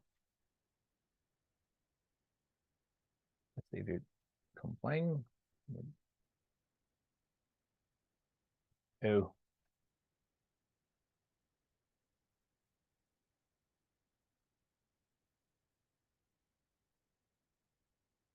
Okay, good.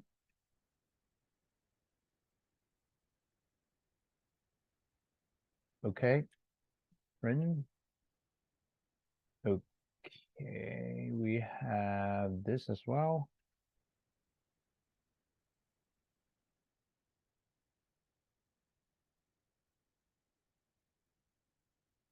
Okay, so let me change that.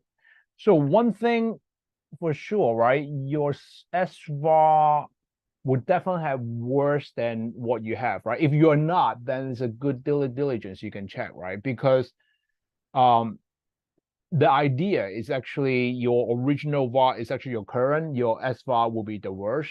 So you can kind of run this to plug a couple, period as well. I mean, again, from the judgment point, you can kind of see, well, if you bump to different day, it might be different. And some of them could be very interesting quickly that you only have one particular asset classes, right? The volatility represent that for that specific asset class. If you think about a bigger picture, a portfolio manager, you are having a different asset classes with equity, with fixed income, with commodity, and a couple big single name. If you had a big block trade, then your volatility will be very much impacted by those kind of situations. So again, it was very easy for me to kind of do that because I only pick one, but it's a lot more complicated for you if you manage a portfolio. That's why even though the tests for the window, they usually take like a whole weekend to kind of come up the window because like they have to do different kind of scenario, right?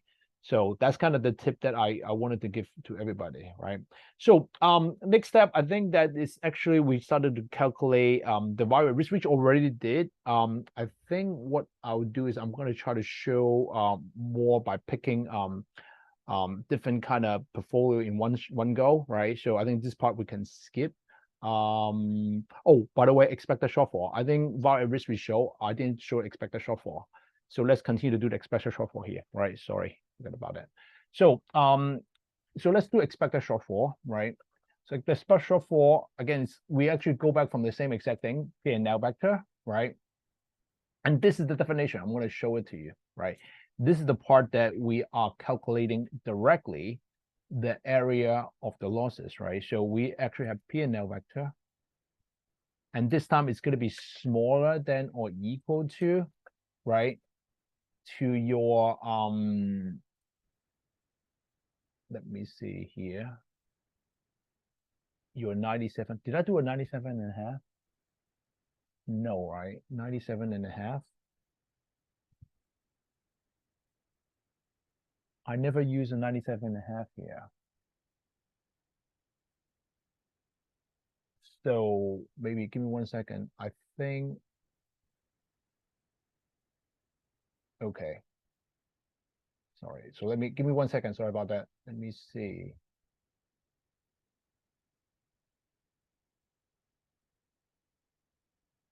Okay. I think if that's the case, I missed one. I need to show that one first. Yep. Okay. Sorry. I need to build backward. I need to build the 97.5 first to give you a comparison. Sorry. Let me. I don't want a shortcut. Let me kind of do from scratch. Right. So let me do a little more. I'm going to show the 97.5 first. Right. Okay. So 97.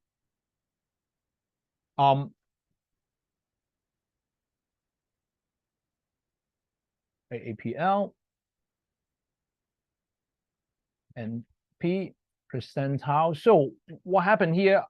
Reason why I'm doing this, I actually went more. I started by code first. Let me give a real background why I come up with this. I want to show you 97.5 actually smaller than your expected shortfall. That's why I was going to create this. And then I realized actually I use that as a point to look into the area. So I mean, yeah, I'm gonna show you the code. So I mean, I'm just confusing myself. That's why without that step, I try to cut this step. Looks like that I'm actually doing a pretty bad thing. But anyway, so let's continue. P&L vector, and we'll do 1 minus. Let's go back up. 1 minus this.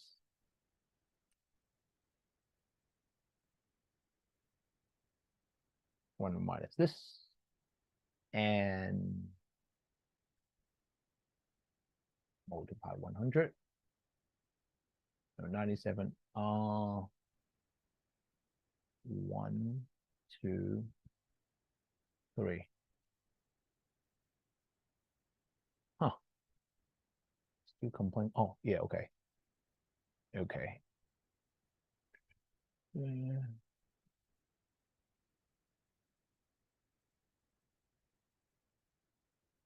And we know this one won't work, right? Because actually we know that this is actually a bad vector that we have. And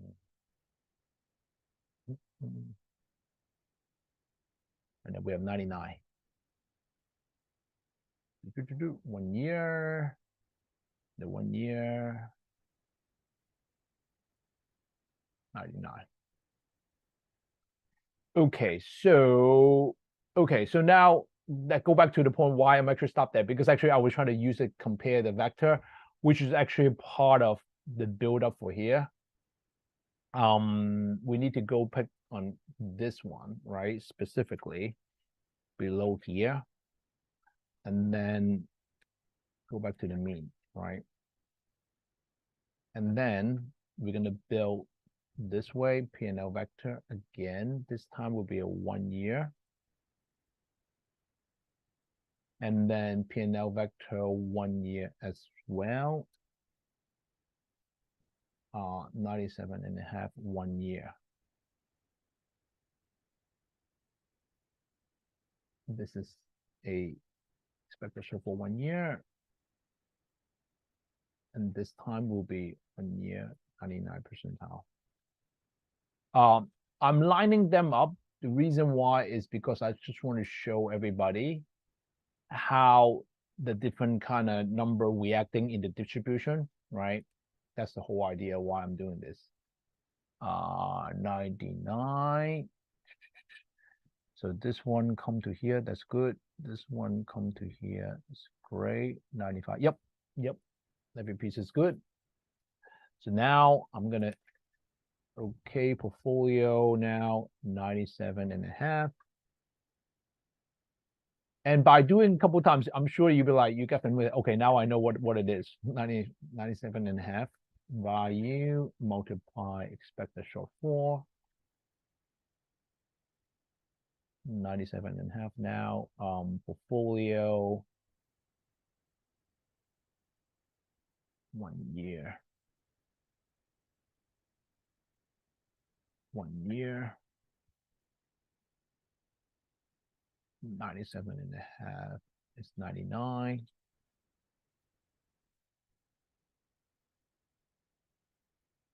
One year. This one is going to be 1 year. Okay, so hopefully that will work. Let's see if it works.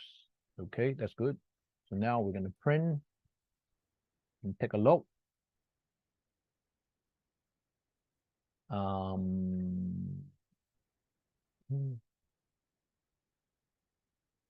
So in my opinion, you will see all the three number, they all lined up in a very interesting way. So let me show you.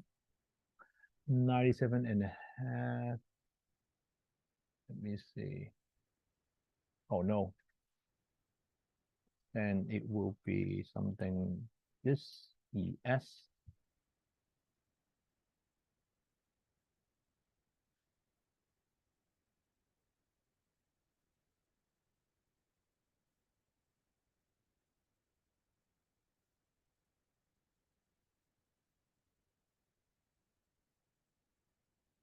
It'll be 1 year.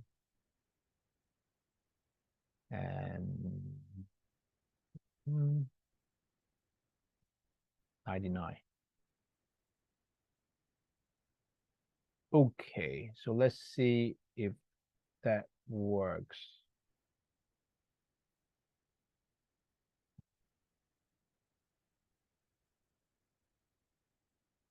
Okay.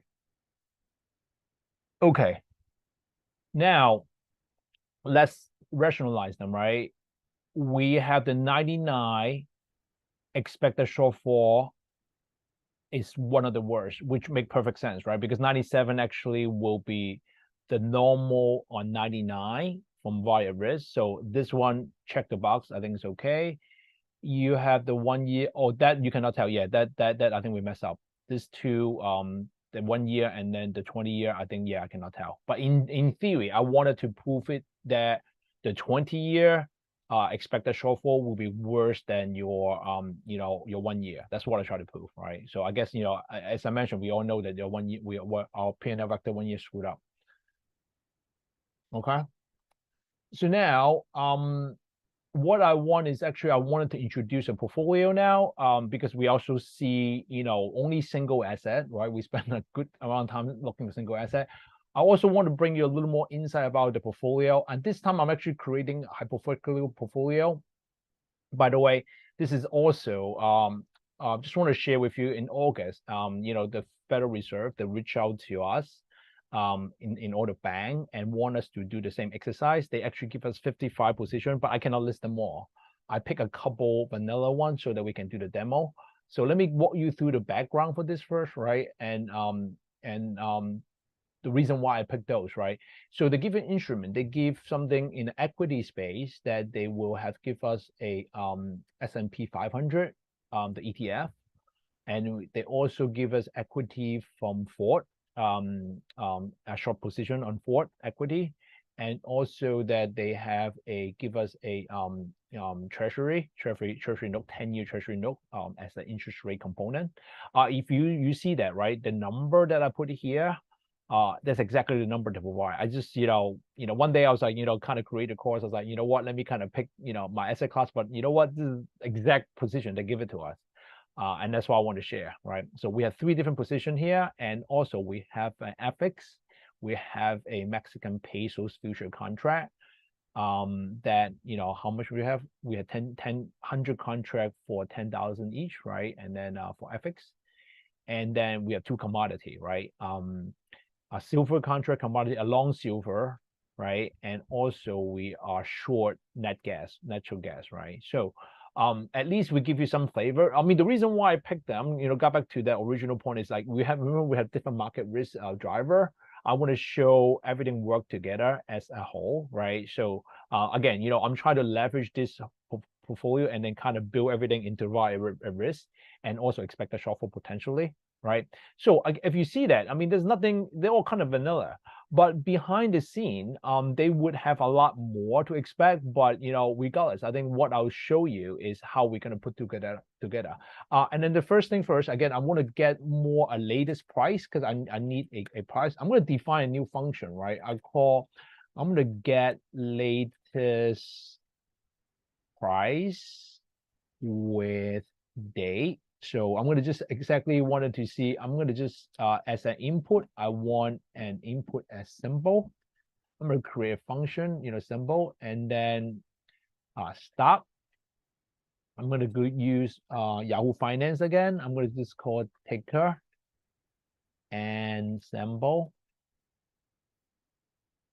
And then latest data equal to stock dot history. And the period is 1 day. We just want a single day price to determine the position. Okay, so for 1 day. Okay, now the latest date is equal to latest data dot index. Well, we're going to use the index, right? And then we're going to pick up the date. I think it could be a interesting dynamic, especially, we're doing that during daytime. I don't know, they might pick up something like a real time. What I normally do, I do it nighttime anyway, but that's why some of my days kind of steady. But I don't know whether are we picking a real time or we pick, I think we pick close. So I think close could be last night. Close 0.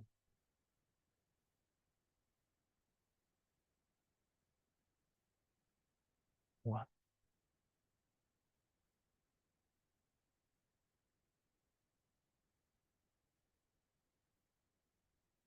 Close.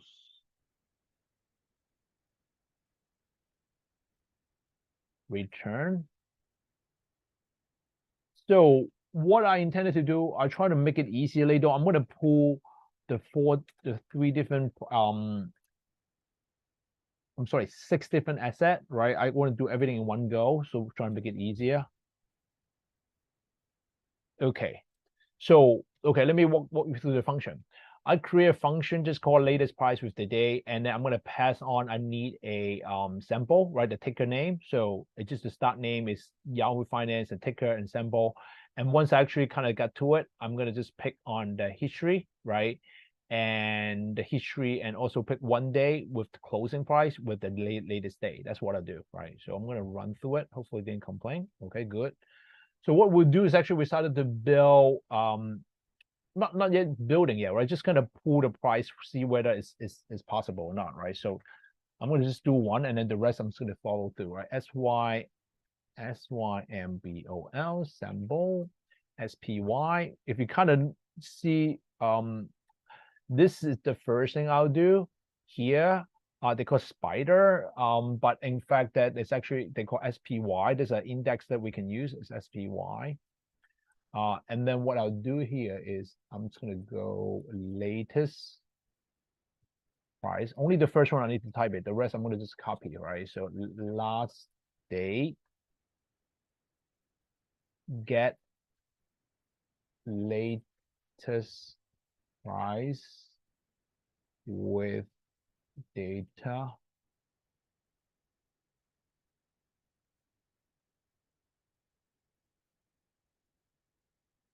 and I'm gonna just print it. I'll call F latest price of, okay, I'm gonna just pass on a parameter. I'll make sure, because I'm doing a couple things in one go, so I wanted to just SYMBOL. Okay, on last day, and this time gonna be on latest price, right? So I want to get a sense of what kind of price I have, and then because of that, later on I'm going to use for both IMA and SA, right? So enter that, and also I'm assigning the price back there, latest price. So hope that works. Price. Oh no. Latest price last day equal to get latest price sample. What did they complain? That is not defined. Huh? I thought I defined it up here. Get latest price with day. So copy and paste there. Why I'm not defining? Oh, wrong spelling. Sorry. Okay, maybe that works. Okay, now that works, right? And also I have a September 15 price. Okay, so I'm gonna do the whole thing over and over again for the rest, right? Just want to show you how easy it will be. I'm just gonna call F, right? And price F.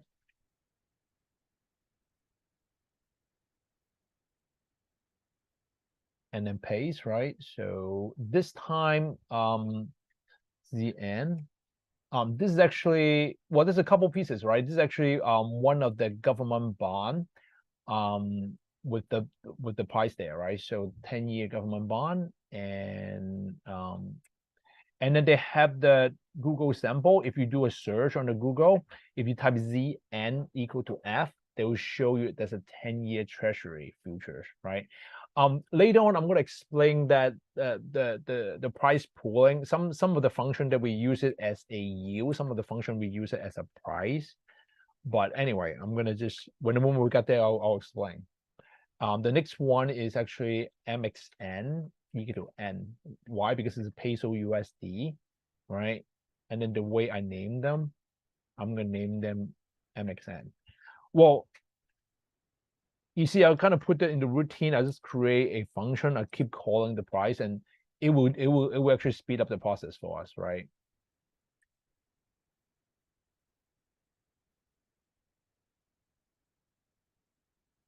This is silver, right? And again, you see that it's two things that there's some learning outcome I expected, right? By doing this, you get familiar with how we pull data, and then also by doing this, you get more familiar with some of that the way how we pull it and how we actually talk about in the industry. Okay, so let's see if it works. So NG, okay, so 1, 2, 3, 4, 5, 6. So this is 6 different assets. So let's see if we can pull them all in one go. And this part, in fact, is not necessary to show. The reason why I want to do that, while I have the price, I'm going to also pull them. I'm going to assign to the price for later use, right? So that's why I'm building one pieces in the same time. I'm also kind of assigning some value so that I can later use it. So let me run through it. Okay, so you can tell right away your S&P, you had the price $443, and your Ford is $12.68 a share, and your 10-year Treasury future is actually trading at 109. Your peso is around $17 spot exchange rate. Your futures is $23.35, and your net gas is about 261. Okay. I don't pretend I know what what level are they now, but I think at least we know the position size is going to help out later on, right? So okay, so also before, I wanted to highlight a few things, right? Again, I might skip, I just do the coding a little bit. I might skip a lot of different component to it, because at the end, if you see, I actually set up quite a lot of different topic we want to talk about. But again, it's kind of the building block right now. Once I finish this, right, we finish up soon, and then we will jump into the standardized, right? So if you see that, there's still a lot of information to talk about standardized as well, right? So we're almost there. So now we actually have a combination of 6 assets, and now we're going to estimate the position size, right? So let me kind of quickly type it up. And again, we can go back to here, right? Look into that. They'll tell you the quantity, right? All the pieces that they almost are hinted to you. That's exactly what the Federal Reserve did, right? They go to every bank and then they say, hey, you know what, guys? Why don't I give you 55 different instruments? You book them all in, you run through it, and I want to see what exactly the result you have, right? And exactly what the regulator they want. They want us to run the IMA for them. They want us to run the SA, but they focus more SA rather than IMA. So anyway, quantity, quantity. I'm going to say SPY, and we have 100 if I remember correctly. We have 100, right? Oops, no here. Yep, S&P 500, 100, yep. Okay, so next, in fact, I'm going to repeat them all first. Okay, so the next one, quantity, sorry, quantity. Sorry, that spelling, TITY.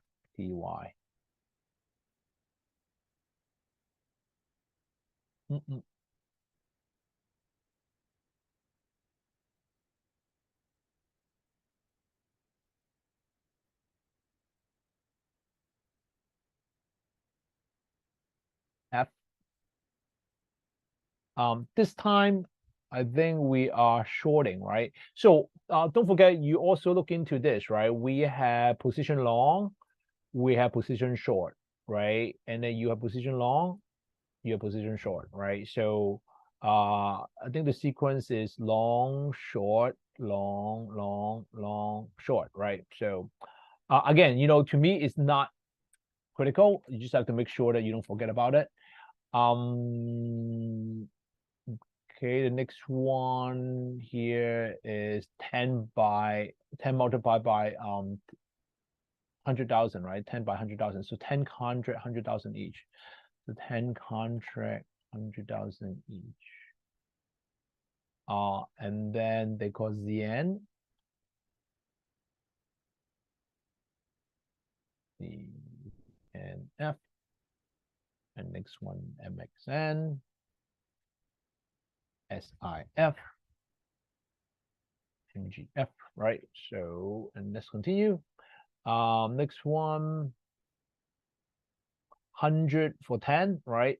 So we need to be careful because actually how you determine the size and not every thing is the same, right? If you see that the contract size are different, the amount per contract is the different, that's why we need to be really careful, right? 110, okay, 110. I think we have 110, 110, 10,000. And next one is 5,000 and 30, 10,000, 1,000, 5,000, sorry, 5,000. And quantity here is 30, 10,000, right? Okay, now what we need is we need to get a position, right? So now we know quantity and then we need a position size. SPY. Oh, maybe this. Price SPY multiply quantity, right? Quantity SPY. It's quite manual, unfortunately.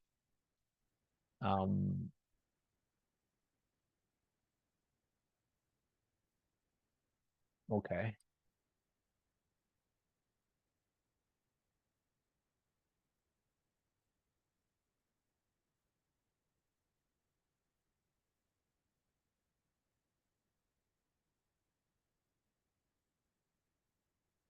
NGF.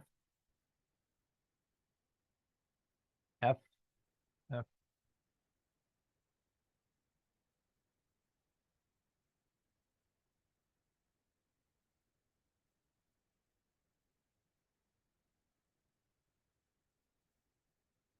Hope I can speed up a little more so that we can change to other topic. Apologies, a little slow here.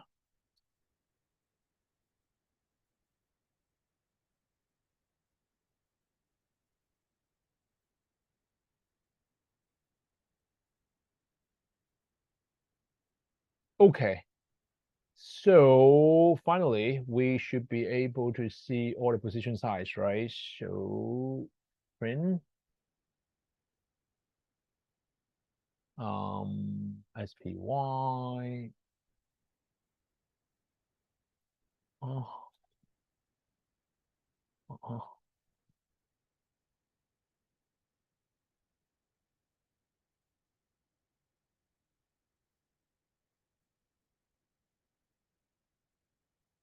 wait, am I doing the right?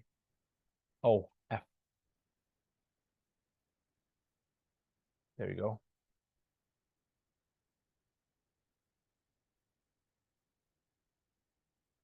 Okay, F.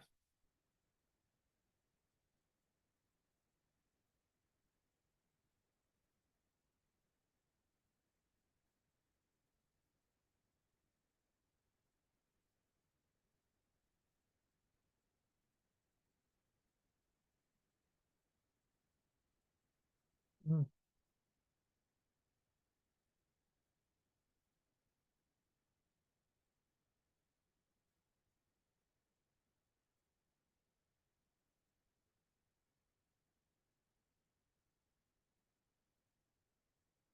Price, quantity, CNF. Look at CNF price. I didn't load it. Oh.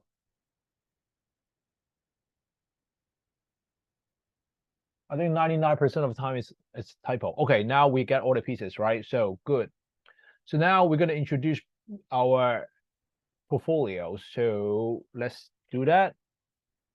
I'm going to go a little faster this time because I want to make sure that I can have time to go over SA price. And then what we'll do is we actually pick the ticker. I'm actually, if you see what I'm trying to do here, I am kind of create a function. I can consistently pull the data set, right? So let me give you, and this time we should be able to have a pretty clean stuff. So data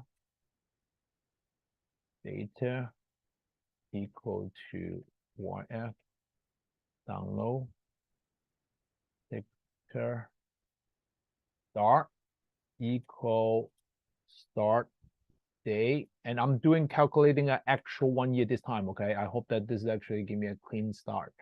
N equal N day 1 year. Return data, and this time I pick a adjusted close. In fact, adjusted close, sometimes it's good that when you have the stock has some split and whatnot, that they will get you covered well, right? So that's the reason why adjusted close, that you don't have to worry about some odd prices. Okay. Ticker symbol equal to, okay, I'm going to create an array with SPY for 10-year treasury future, peso USD. Oh, wait a minute. I think I missed out. Supposed to be single quote.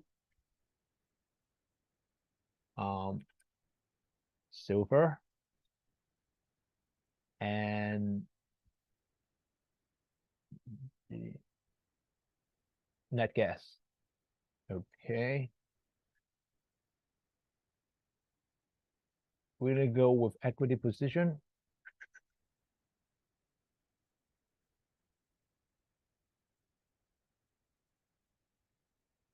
Because we're two equity, right? So I'm gonna just say none.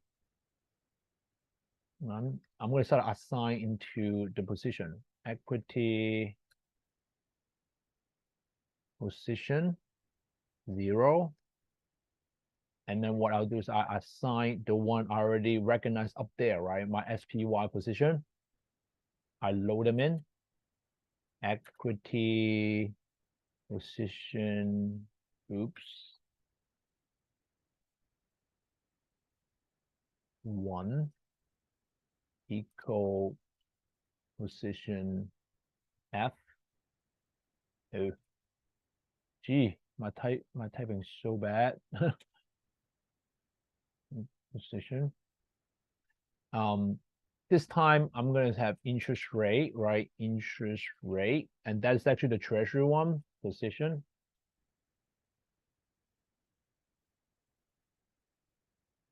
Okay, equal to position ZNF.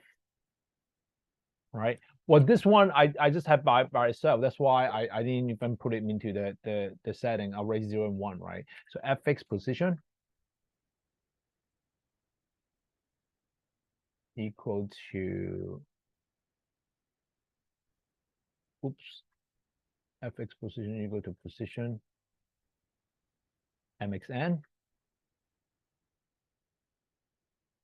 See, I'm actually passing on all the pieces I did earlier. I'm going to pass them on and directly allocate back in there. In fact, maybe I don't need to do that, but I think that's the way I actually try to make it a little more organized. So later on, I'm going to put in data frame as well. So commodity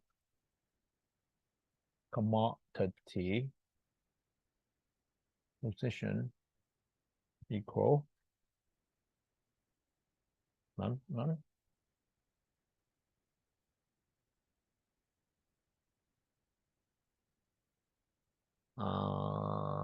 0.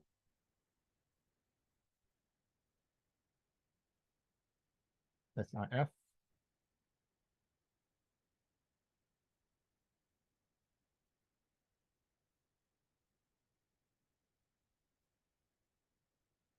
And GF. Okay, so next we're gonna start to do the price, right? So right now, if you see, I'm starting to put all the pieces all together. And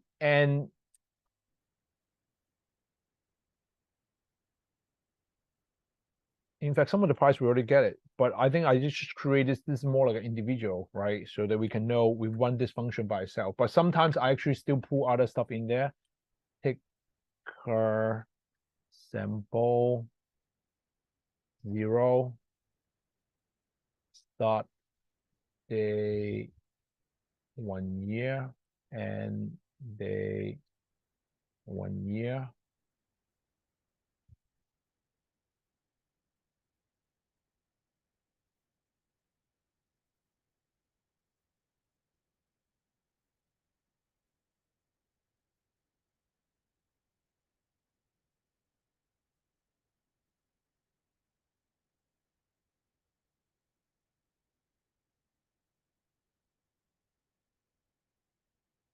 Okay.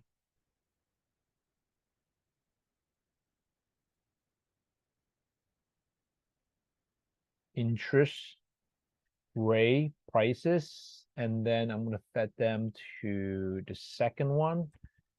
Remember what we did here? We actually load them in there. Everybody loaded into the sample, right? So I'm actually going back one by one and putting back. Now FX. It's gonna be 3. It's gonna be 4. It's gonna be 5. And this time it's gonna be commodity, right? So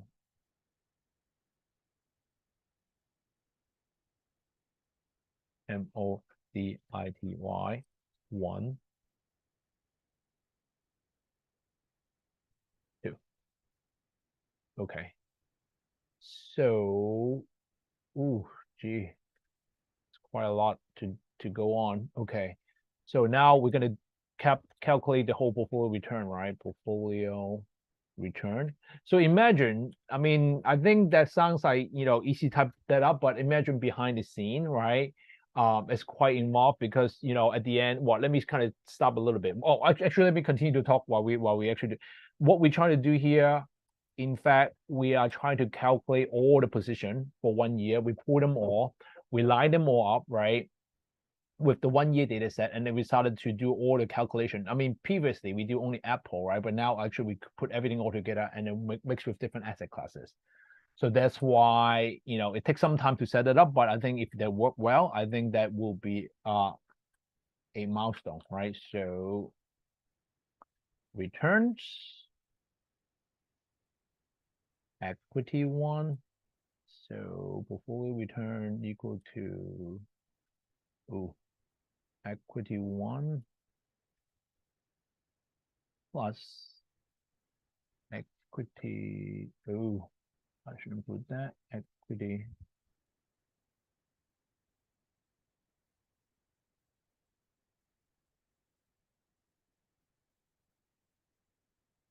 Yikes.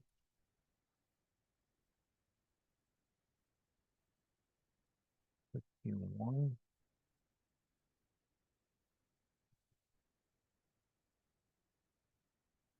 Equity position 2.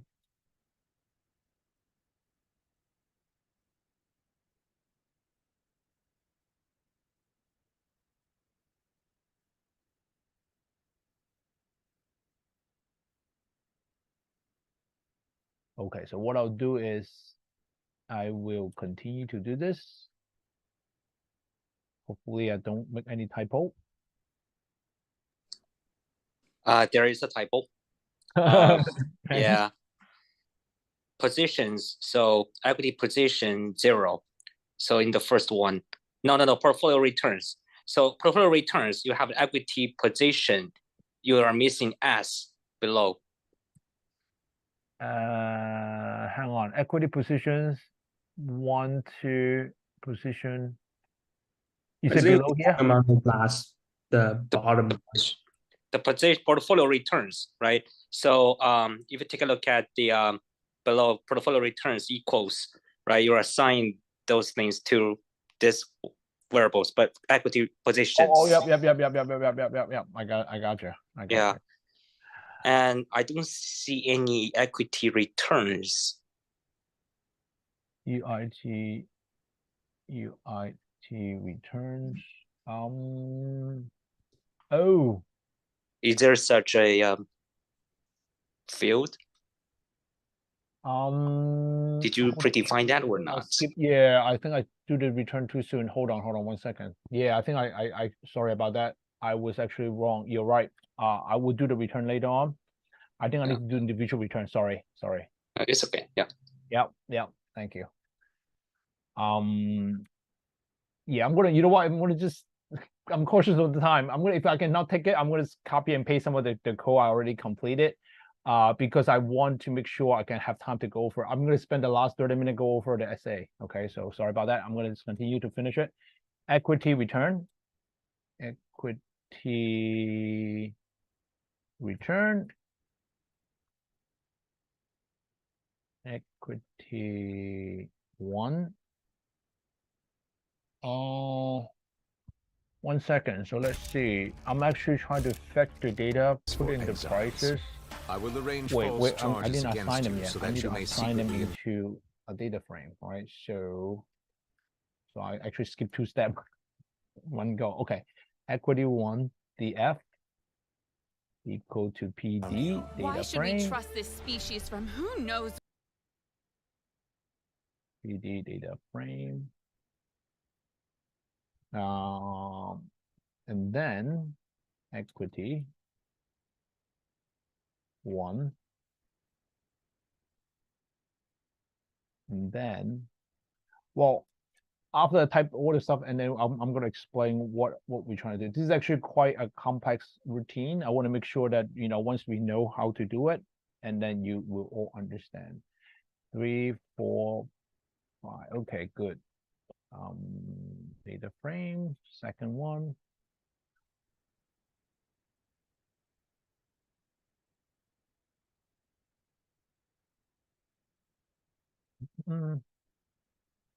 Interest rate data frame,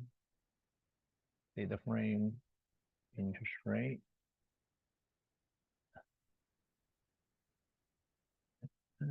interest rate. And the price has to be interest rate price, right? So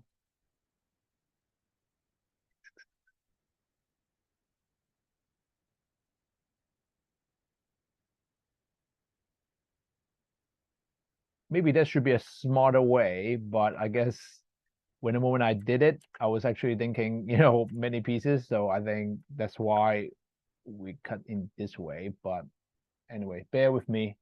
We'll get there.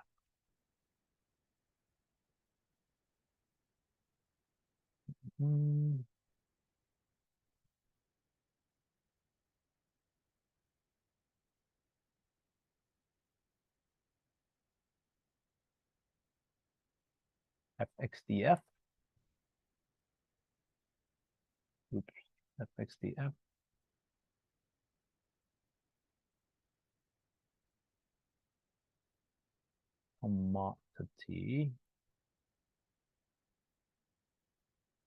Commodity DF.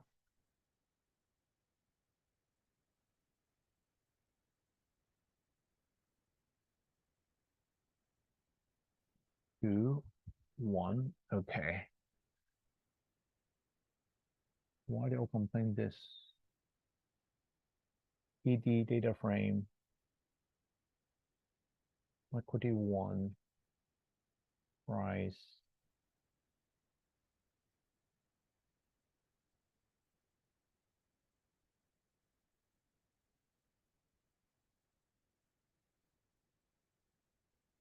Oh, I got it.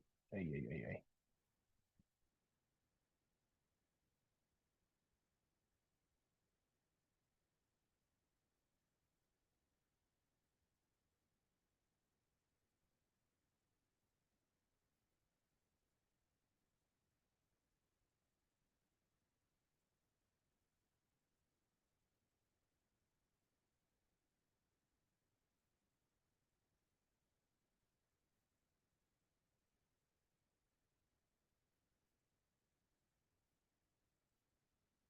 Oh.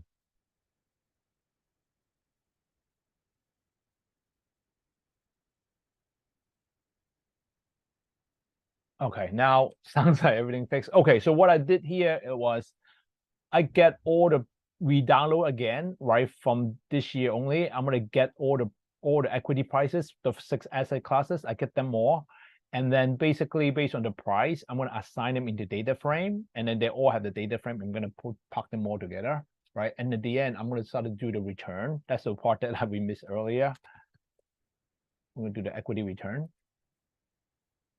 To return equal to equity data frame, right? Data frame one. And we're using the same exact trick we learned before, right? The percentage change. And we do the data cleansing, right? Drop NA. As simple as that. So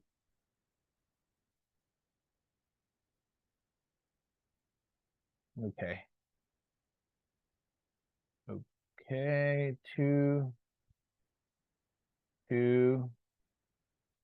I'm going to do the interest rate. So interest underscore rate returns. And then we need the interest rate one here. I don't know why I call it one, but I called them already. Interest rate one. Yep. Interest rate one. Yeah. Interest. Yes. Yep. FX.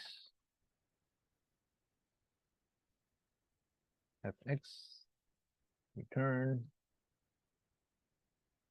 FX. Commodity one.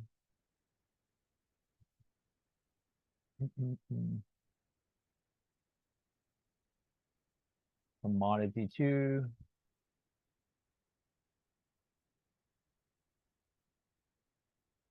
Commodity two. Commodity one. Okay. Ah, they're not happy about this. I don't know what's going on with this one. Data frame, interest rate one data frame. Oh, interest rate data frame only. Interest rate data frame. Oh, interest. I think our name is so confused. Okay. Oh, interest. Yep. Okay, fine. So now we have all the return, right? We're using the same trick. We actually assign them all in the return. Now the final portfolio return is I'm going to add them all the pieces that we have, right? All, different asset classes. I'm going to put them all in one go, right? So my portfolio return finally, I think it's actually this, right? So we have a open bracket. So we tell them that's what's going on, and your equity prices. And okay, that might be cleaner that way.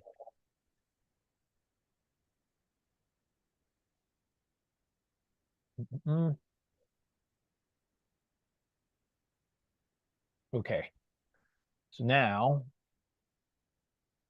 2, right? 1, 2, and the 3 is interest rate position.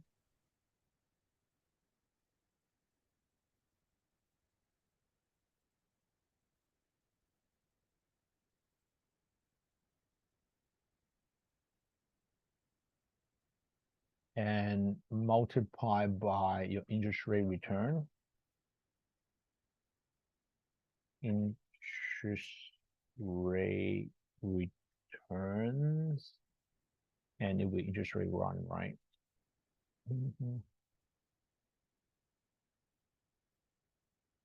1. And FX position, of course, is FX return. And we have FX. And then finally, commodity.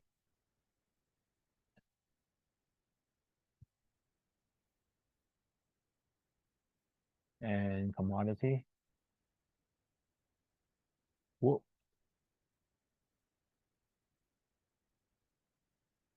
Oops. Commodity. Commodity. Commodity. Okay. So now we need to sort it, right? So, oh, forgot to close my return.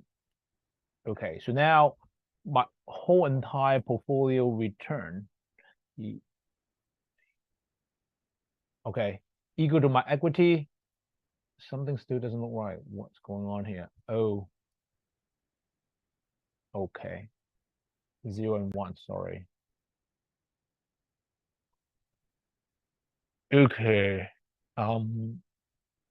FX, I don't have anything assigned, so I don't expect that. Okay. Yep. So now we're gonna do sort. Return equal to MP. Sort. What are we sorting on? Portfolio return, right? So now, you know what I'm trying to do here? I'm in fact, with all the asset class, we're going to combine into portfolio P&L altogether, right? Then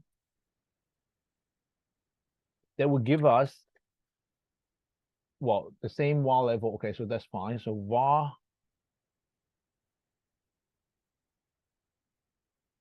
index equal to, well, this time we're going to use another function, right? We're trying to calculate the expected shortfall. So what I'll do here is I'm going to use a cell. Well, I'm going to explain. Let me finish typing to make sure, because in the confidence level,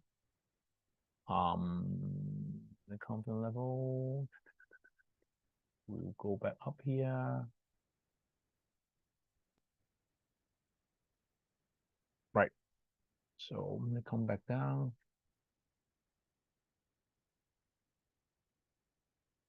Sorry.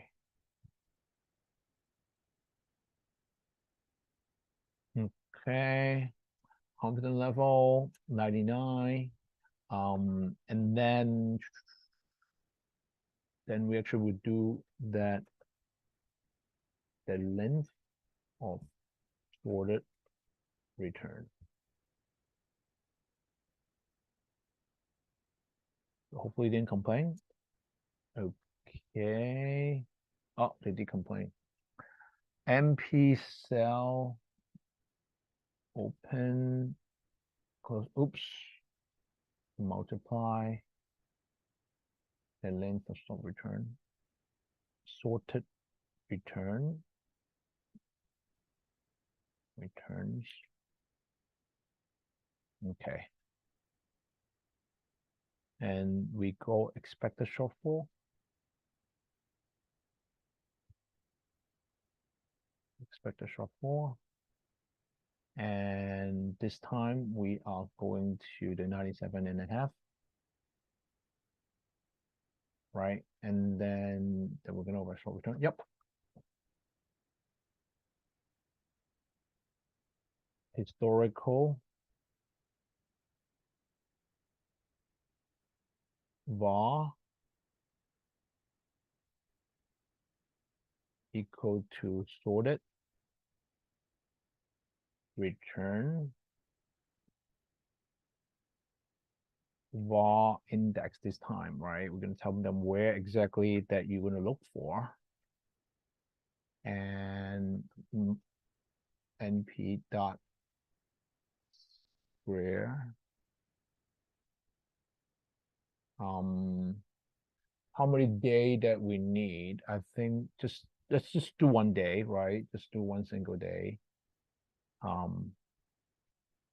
This is actually more, you can use 1 day or you can use 10 day, right? Here, I'm just going to use 1 to make it simplify.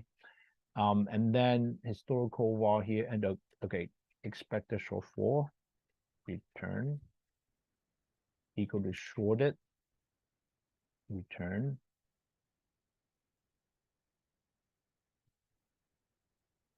ES index. So finally, you expect this shortfall equal to ES return for index multiplied by np dot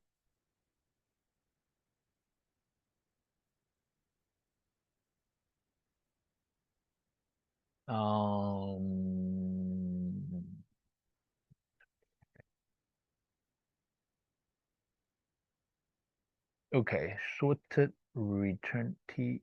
Okay. I don't know why they complain, but let's try this. Okay. So I think at the end we should, if we do everything right, we should have your historical var. And we should have our expected shortfall.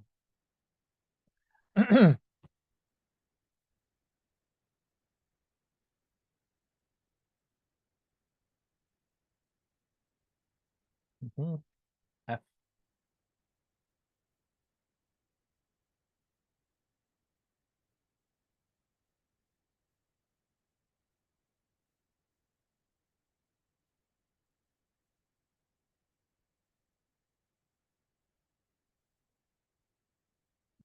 Okay.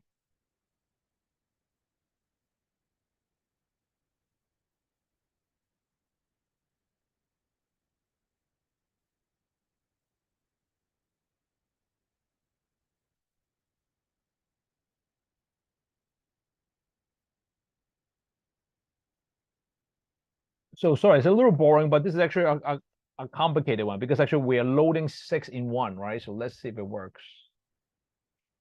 Ah. Okay, so something wrong with the commodity position here. Let me see. Oh, wrong spelling. Commodity, yeah. why doesn't work? Commodity position.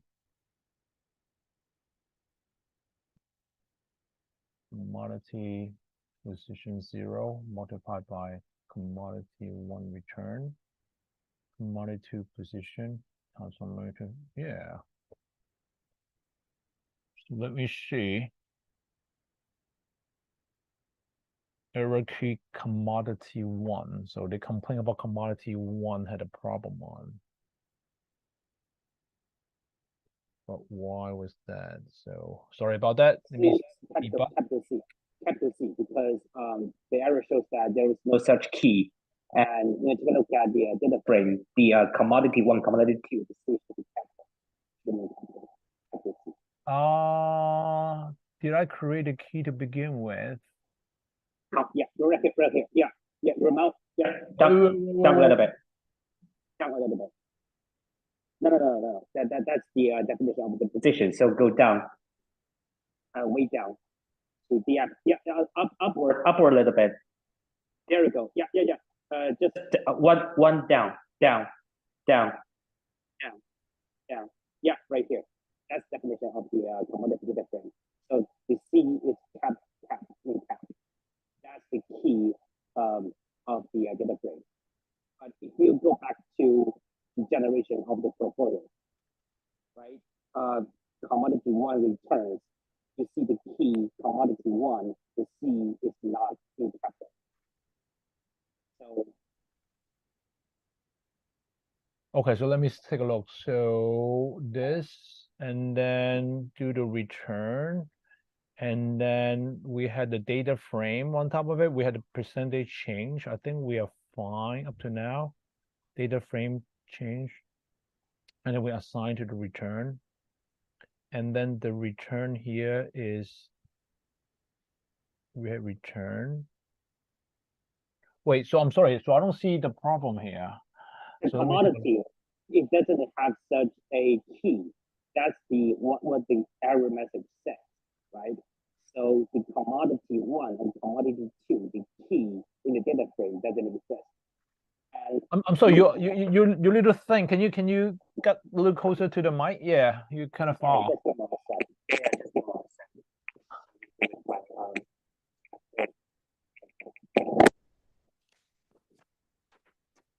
Okay, we assign this. We assign the data frame into DF, yes, and then we got the data frame, and we pretend to change, and then we assign it. That's exactly what I want. Yeah, and but the key doesn't exist because the commodity, the C, was not in cap. If you went into the returns, the bracket commodity 1.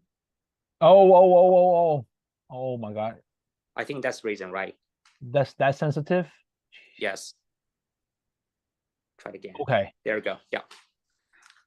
But that is not a good sign because you missed the negative sign in the historical VAR, because that's in P&L. Loss is in negative, right? And you want to see the absolute value. So you miss the negative in the VAR, or you can just remove the negative sign in the expected shortfall. Yeah, either but way is fine. Meant to be different. I think we're looking for a completely different thing. So I see. Yeah. And did you take the average? You didn't take the average, right? For the expected shortfall. You didn't take the average. Yeah, so the average here, this is actually the fun part. Yeah, I forgot to mention that. Yeah. This is that part that we have, and what happened is this is exactly the index you're covering by let me show you. We'll go back a little bit. The average part was, did I miss the average here?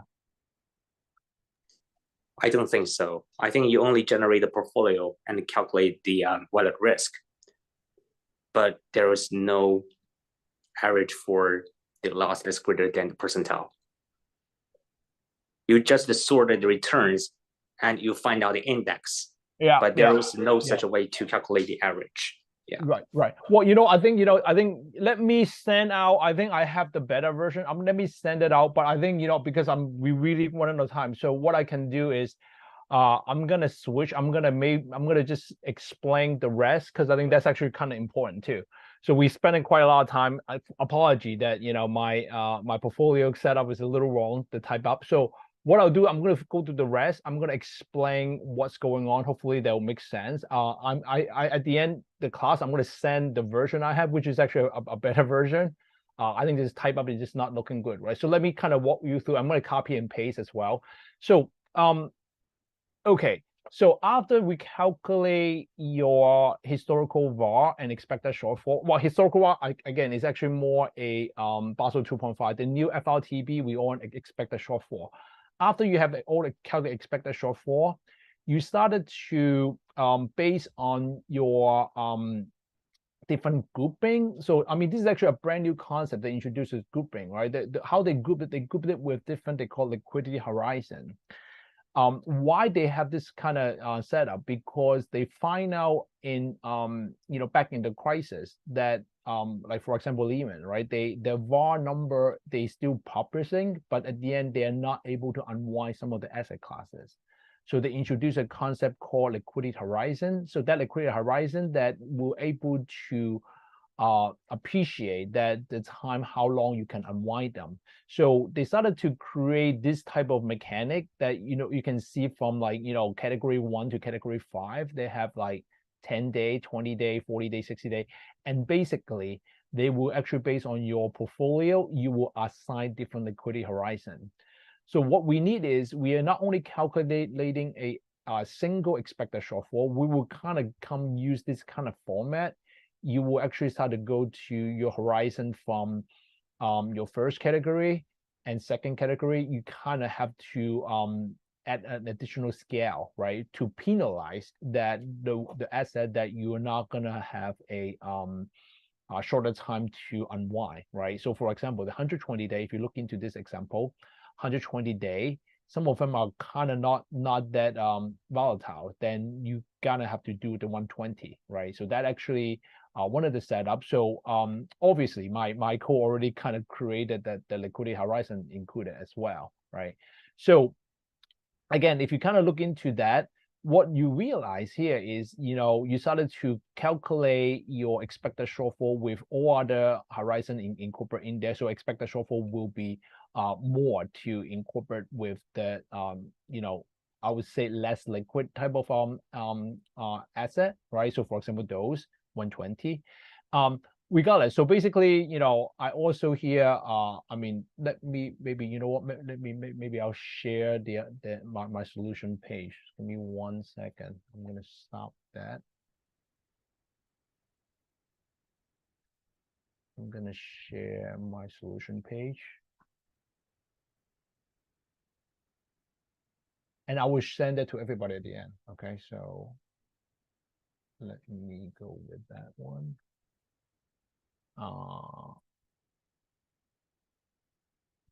Okay.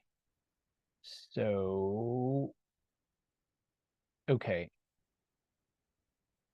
I also create a couple of lines of code just by putting, group them all together, and based on different grouping, then you will see which liquidity horizon, then you're going to apply different day, right? So let's continue. And again, there's a whole table we put in the coding part. So at the end, if you are able to run through the whole entire grouping, you're grouping in all ES1, ES2, ES3. So all the different type you meant to group into one go. And at the end, we're going to put back to the formula. We define this as a calculated, ES. And at the end, we load every pieces there. So like, for example, the one that we showed earlier, we just have to group them into expected shortfall 1 and expected shortfall 2. And then at the end, we're able to calculate expected shortfall, right? So similar concept that we're going to lump it into a stress expected shortfall. And this time you have 20 years, right? So the same concept, but this time we're going to look for 20 years. So at the end, one of the part before we wrap that on IMA is we are calculating your capital requirement based off from that liquidity horizon. They call internal model capital charge, IMCC.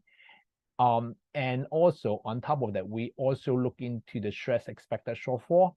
What happened? This formula here is actually, this is a T-1, right? Why T-1 is because the T-1 that we are looking for the previous day. Like for example, today is September 15, And then we go back to yesterday, September 14, right? So they want to see what is yesterday, your risk, and to compare either this or the other side. The other side is your average of your 60 business day, right? So they want you to show the capital charge on either your past 60-day for IMCC, which is again, what I did before, the liquidity horizon adjusted expected shortfall and plus stress expected shortfall, which is 60-day, and then go with the multiplier to compare with this versus yesterday.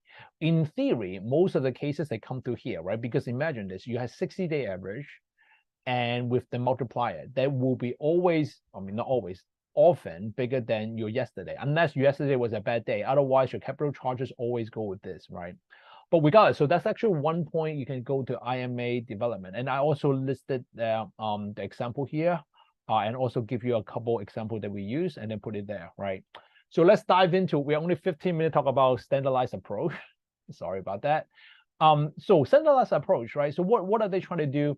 If you look into the standardized approach, we will have three pieces, right? We will have a sensitivity base, which actually incorporate different type of risk factor, and also we call default risk charge. So in fact, if you look into it, this is very similar. The default risk charge is similar to the IRC we talked about earlier from Basel 2.5. And finally, we have another additional part we call residual risk add-on, right? RRAO. So for the rest of the time, I'm going to spend more time on explaining on how we do it in a sensitivity base, and I talk a little bit about the concept, how we go DRC, and then at the end I'll show you a quick formula to do RRAO, right? So this is actually the BCBS type of way, but come back to US also, for your information, US also have additional, because we have one piece is sensitivity base, and then we have DRC right here, and also RRAO, which is third pieces. And on top of it, for all the US bank, they had to do the fallback requirement, capital add-on, and those are the three pieces the industry are looking into it right now, right? So again, you would see, in general, the BCBS set a rule, and on top of it, from the US, they also set a local rule on top of this, right? So how do we go talk about that, right? In theory, we actually bring into 7 different asset classes. We actually put down into a general interest rate, one asset class, and then we go credit spread risk, CSR. And then CSR, we have 2 pieces. One is non-securitization, and then the other securitization. And we also have the FX component to it, and then equity and commodities, similar to what we did before, right? And then, but this time they have more segregation between securitization and non-securitization under credit spread. So what we do here, and then we actually kind of go through all the different pieces, right? And then we have to look for 3 main components. We have a delta component, we had a vega component, we had a curvature component. Again, as I mentioned earlier, while we're doing Basel II, we look for the exposure multiplied by risk weight, and this time we actually have to get the sensitivity. Usually, sensitivity in a bank are managed by a risk department, right? They don't manage by finance. So in general, finance will actually, from a standardized calculation, finance will go to exposure multiplied by risk weight. They don't need risk involved. But now the new standardized, the new standardized approach, they need all the risk involved, because all the input from delta vega, they all come from risk, right? So again, also we talk a little bit about the definition on how we define, the general, interest rate risk, and also spread risk, credit spread risk. And then we also talk about, different type of securitization, correlation trading. So, I mean, the whole entire documentation, they kind of well define exact how the product has been traded and how they consider that. If you see that, I can list it few words here, right? And then next, looking for the sensitivity definition. So a simple delta, I mean, in the FRTB SA world, the delta actually mean a little bit of change, right? So the little bit meaning here is more like a PV01 definition, right? Like 0.01% here, if you see that. This is exactly the definition that we have. In this case, if you look into the definition, right, I actually pick up from the textbook that they said that if you have a 1 basis point move for interest rate, that your portfolio will come down, reduced by 200. Your delta is actually 200 divided by 0.001, right? Equal to 2 million. So I also create, a quick, like a Python code, just like showing up, this kind of formula, right? And if you look into it, I also kind of want to warm up with everybody to pull the data set from looking into the 1-year treasury. The reason why later on, I'm going to use the 10-year treasury to calculate what is sensitivity, right? So when I pull them out, I actually able to see that, like based on 1 year, we talk about 5.29%, right? From those code. Again, same exact technique that we do, right? Use Yahoo Finance, and then we look for the symbol, and then we pull the code. Nothing strange, nothing major. So again, I would kind of use the 6 asset type that I picked, right? Again, first one is 10-year treasury note. And this time I pulled that. Why there's not the same index? I want to highlight it here. This one, in fact, it is a yield specific kind of ticker, right? Although it's 10 years yield. The one that you saw before, they call, if I remember correctly, the name. Let me share. It's a future. It's actually a future starting with the ZNF, right? This is a future ticket, but they all refer to the same thing. This is a 10-year future, and this one is a 10-year yield, right? The yield at the end, like something like a 4% or something, right? So, why I picked a different one? Because if you look for definition, the definition is moved by a basis point. So the only way to make sense of it is I'm going to plug the basis point there to see whatever the yield they have, and then also pick the basis point, right? So at the end, your delta here, your 10-year treasury note, it turns out to be this, right? So again, I'm actually picking directly from this particular ticker. That ticker, again, let me emphasize, is 10-year yield. They give you a 10-year yield equivalent, right? So we actually able to calculate the delta for 10-year note. And then if you go further, we also look into the equity, right? Equity is actually a little simpler, right? It's just 1.01, right? And also I define a quick calculator for a equity delta, right? It's nothing, fancy, final value minus initial. So I plug that in, and then we actually kind of using, calculate spider again. In fact, those are the same exact position, right? Spider, and then spider is actually S&P. And then if you see, almost identical, right? We pull it out, and we do the close, and then we do the percentage change, and at the end we are able to come up with a delta, right? Equity delta. Similarly for Ford as well. We are doing something similar. We actually put the position size, and then we actually do the change delta, and then come up with this. So again, if you see the pattern, I actually go through every single asset class itself, right? And then I will actually show the definition, and I create a little calculator, and I actually will plug in based on the asset, and then how we calculate that the sensitivity, right? And I did that over and over for silver here, and also same thing. The last one is natural gas, right? All the sensitivity has been calculated. Then some of you might ask, okay, now you have all the sensitivity, then what happened, right? We are actually put them all together. Again, similar grouping, right? Let me walk you through. Again, same thing what we're going to mention about FX. We have the pesos as well, right? We put the right contract size, quantity, and at the end, we come up with the sensitivity. And at the end, we got all the sensitivity. We're going to apply the risk weight, right? So obviously that they have also more involved to apply the risk weight. So for example, if you look into the interest rate component to it, they will look for different kind of tenor point. So for example, I'm just going to make it up, right? So the 10-year, we will have to go back to your sensitivity multiplied by the weight. The weight is here, right? Let's say 10 years. So you basically your weight will be 1.5% on top of your sensitivity, right? So you will start to do the cost mapping from what you see your asset class, and then using this formula is weighted sensitivity equal to risk weight, right? So basically this is like the formula. So for equity, remember we have two equity on the portfolio. So we have the S&P 500, right? And also we have the Ford, right? The Ford is simple. The Ford, we can look into, I say transportation sector, right? When the moment you look for transportation sector, you have two different kind of economy. You have emerging market economy and you had advanced economy. So what happened is you will look in for different bucket from 1 to 10. Obviously, the advanced one is actually like US, that kind of like, actively trading kind of economy that you have. I think there's a definition here, right? Advanced economy, Canada, US, Mexico, Euro, that we have West Euro. I mean, we actually listed all the pieces here, right? Singapore, Hong Kong, those are the advanced one, right? So by doing this, the advanced one, you should be able to look for the advanced country and then look for the right bucket. For example, if I'm looking for Ford is actually in advanced economy under transportation, so I will be part of the bucket number 5, right?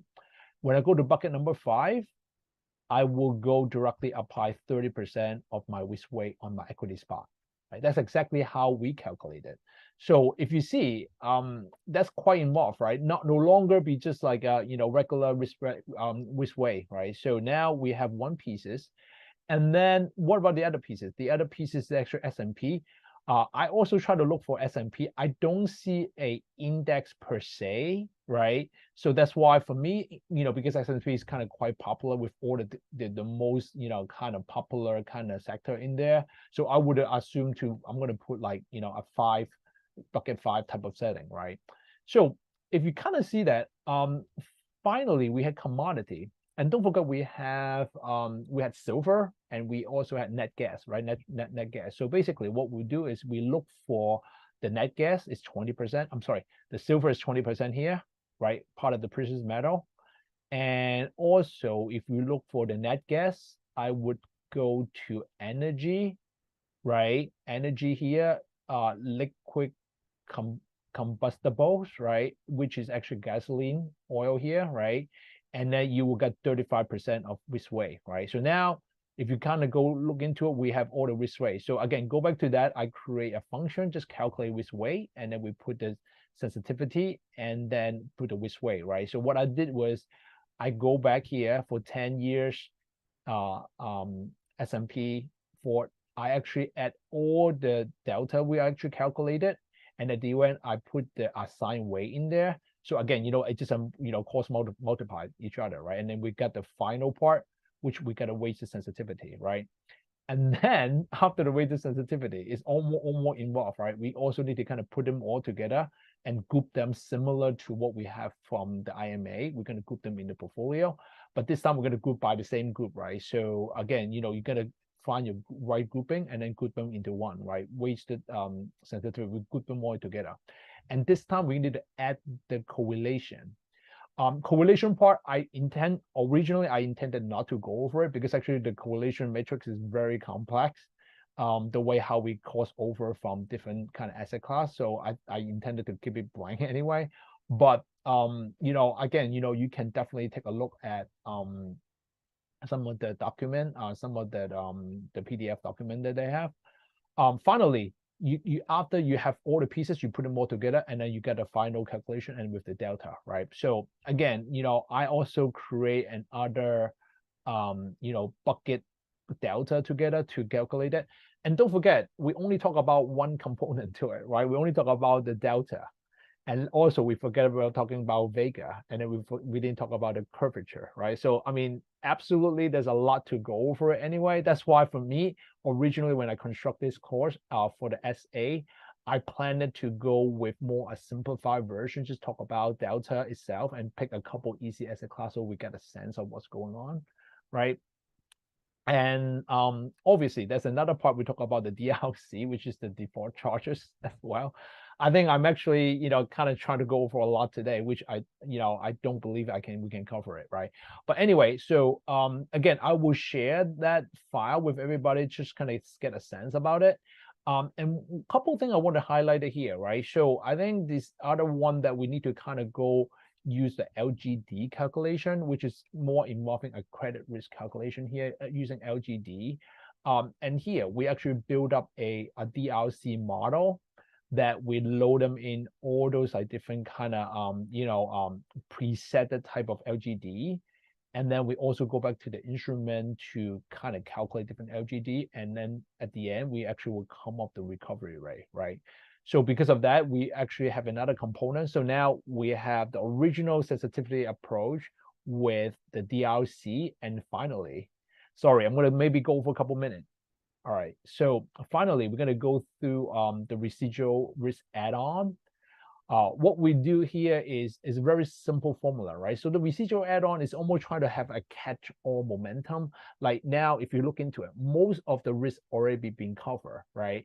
Now, the only last bit that we need to do is anything that not be part of it, right? So I didn't go through a lot of like, product type, but at the end, one thing I want to highlight here is some of the exotic stuff. In general, we don't being assigned to any of the IMA or SA, right? So now this is the moment that I think the regulators say, hey, wait a minute, if you have all those like crazy exotic trade, leave it here. You're gonna also get capital charge on that, right? So the formula is simple. The residual risk add-on, the formula is equal to your overall notional multiplied by the risk weight, where your risk weight is actually 0.1% for other and 1% for exotic, right? So what I did at the end, I also create a quick formula by lining up with your total notional amount, and then consider whatever that you have, is it considered as exotic or not? If exotic, you're gonna charge by 1%. If not exotic, we're gonna charge 0.01%, right? This is a very simple way. So that's kind of how I did everything with the whole entire thing. I apologize. We spent a lot of time on IMA, and then we spent a very little time on SA, and also that you're not having chance to do the coding on the SA. So I wish I can spend more time on that. Maybe what I'll do is I'm gonna save down the file. I want everybody could kind of go ahead and download them and take a look. And most of the code are actually executable. You can run through it. By all means, I actually try my best to kind of get every pieces. So I hope that you guys will actually learn something, at least from a regulation standpoint, from a coding standpoint, from some rule. I hope that you guys learn something today, right? So it's a little too long, and also that we had a lot of stuff to catch up. Apology for that. Okay. Again, let me send the file. So let me save it down and send the file to everybody.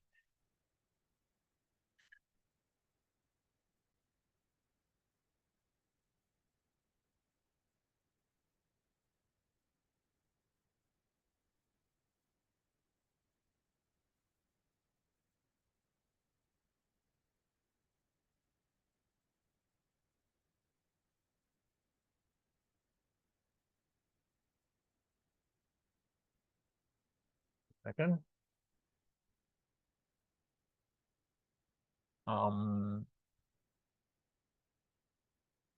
Okay, so let me save it to my GitHub.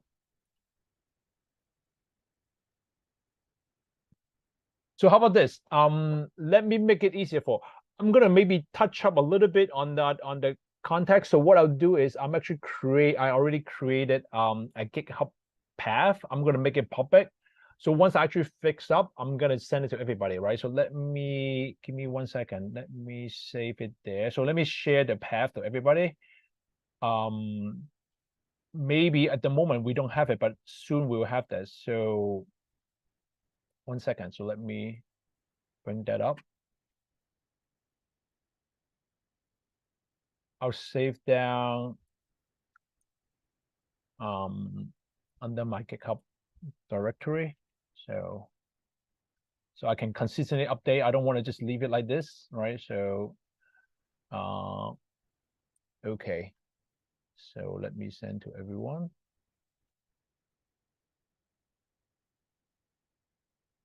Okay.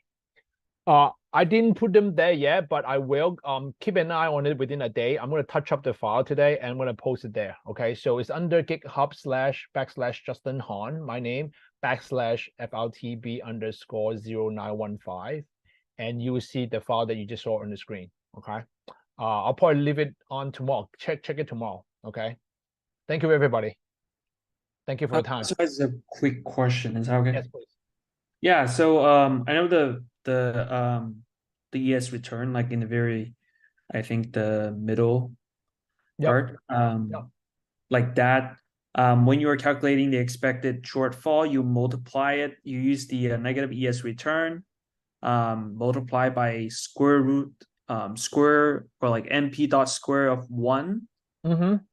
Why is that? Oh no, I'm just using 1 day, right? Because in fact, if you have 10 days, it just square with 10. I just use 1 day to make it simpler, because at the end, in reality, you might ask about 10-day holding period or 1 day. I just use 1 day to make it like, the number look clean. So that's why a couple of things when I actually come to coding, I do leave it like, it's like your holding day, right? I just, make it easier just by putting 1. Okay. You can put 10, right? I mean, the only 2 popular time that we use is 1 day and 10 day, right? So Yeah. no, Okay. I agree. I'm sorry, there's a lot to digest, but I try to use like 3 hours. I thought that 3 hours was quite a lot to walk through, but turns out that I think the typing actually spent a lot of time. But thank you very much for your time. I try to get, that's the best insight that I have, right, from the whole thing. In fact, just want to share the capacity, right? Most of the firm, they will actually spend probably at least a good 20, 50 employee try to do FLTB implementation. For me, I'm trying to use a very quick way to give you guys a summary, right? At least the complexity. I'm only showing a very simple vanilla version. If you look into it, there's more involved on Vega, and then also the activity is a lot more sophisticated. So you will see that that's why that's the only thing I want to give at least some insight for everybody. Okay, thank you all. Thank you everybody. Yeah, thank you so Thanks much. for your time.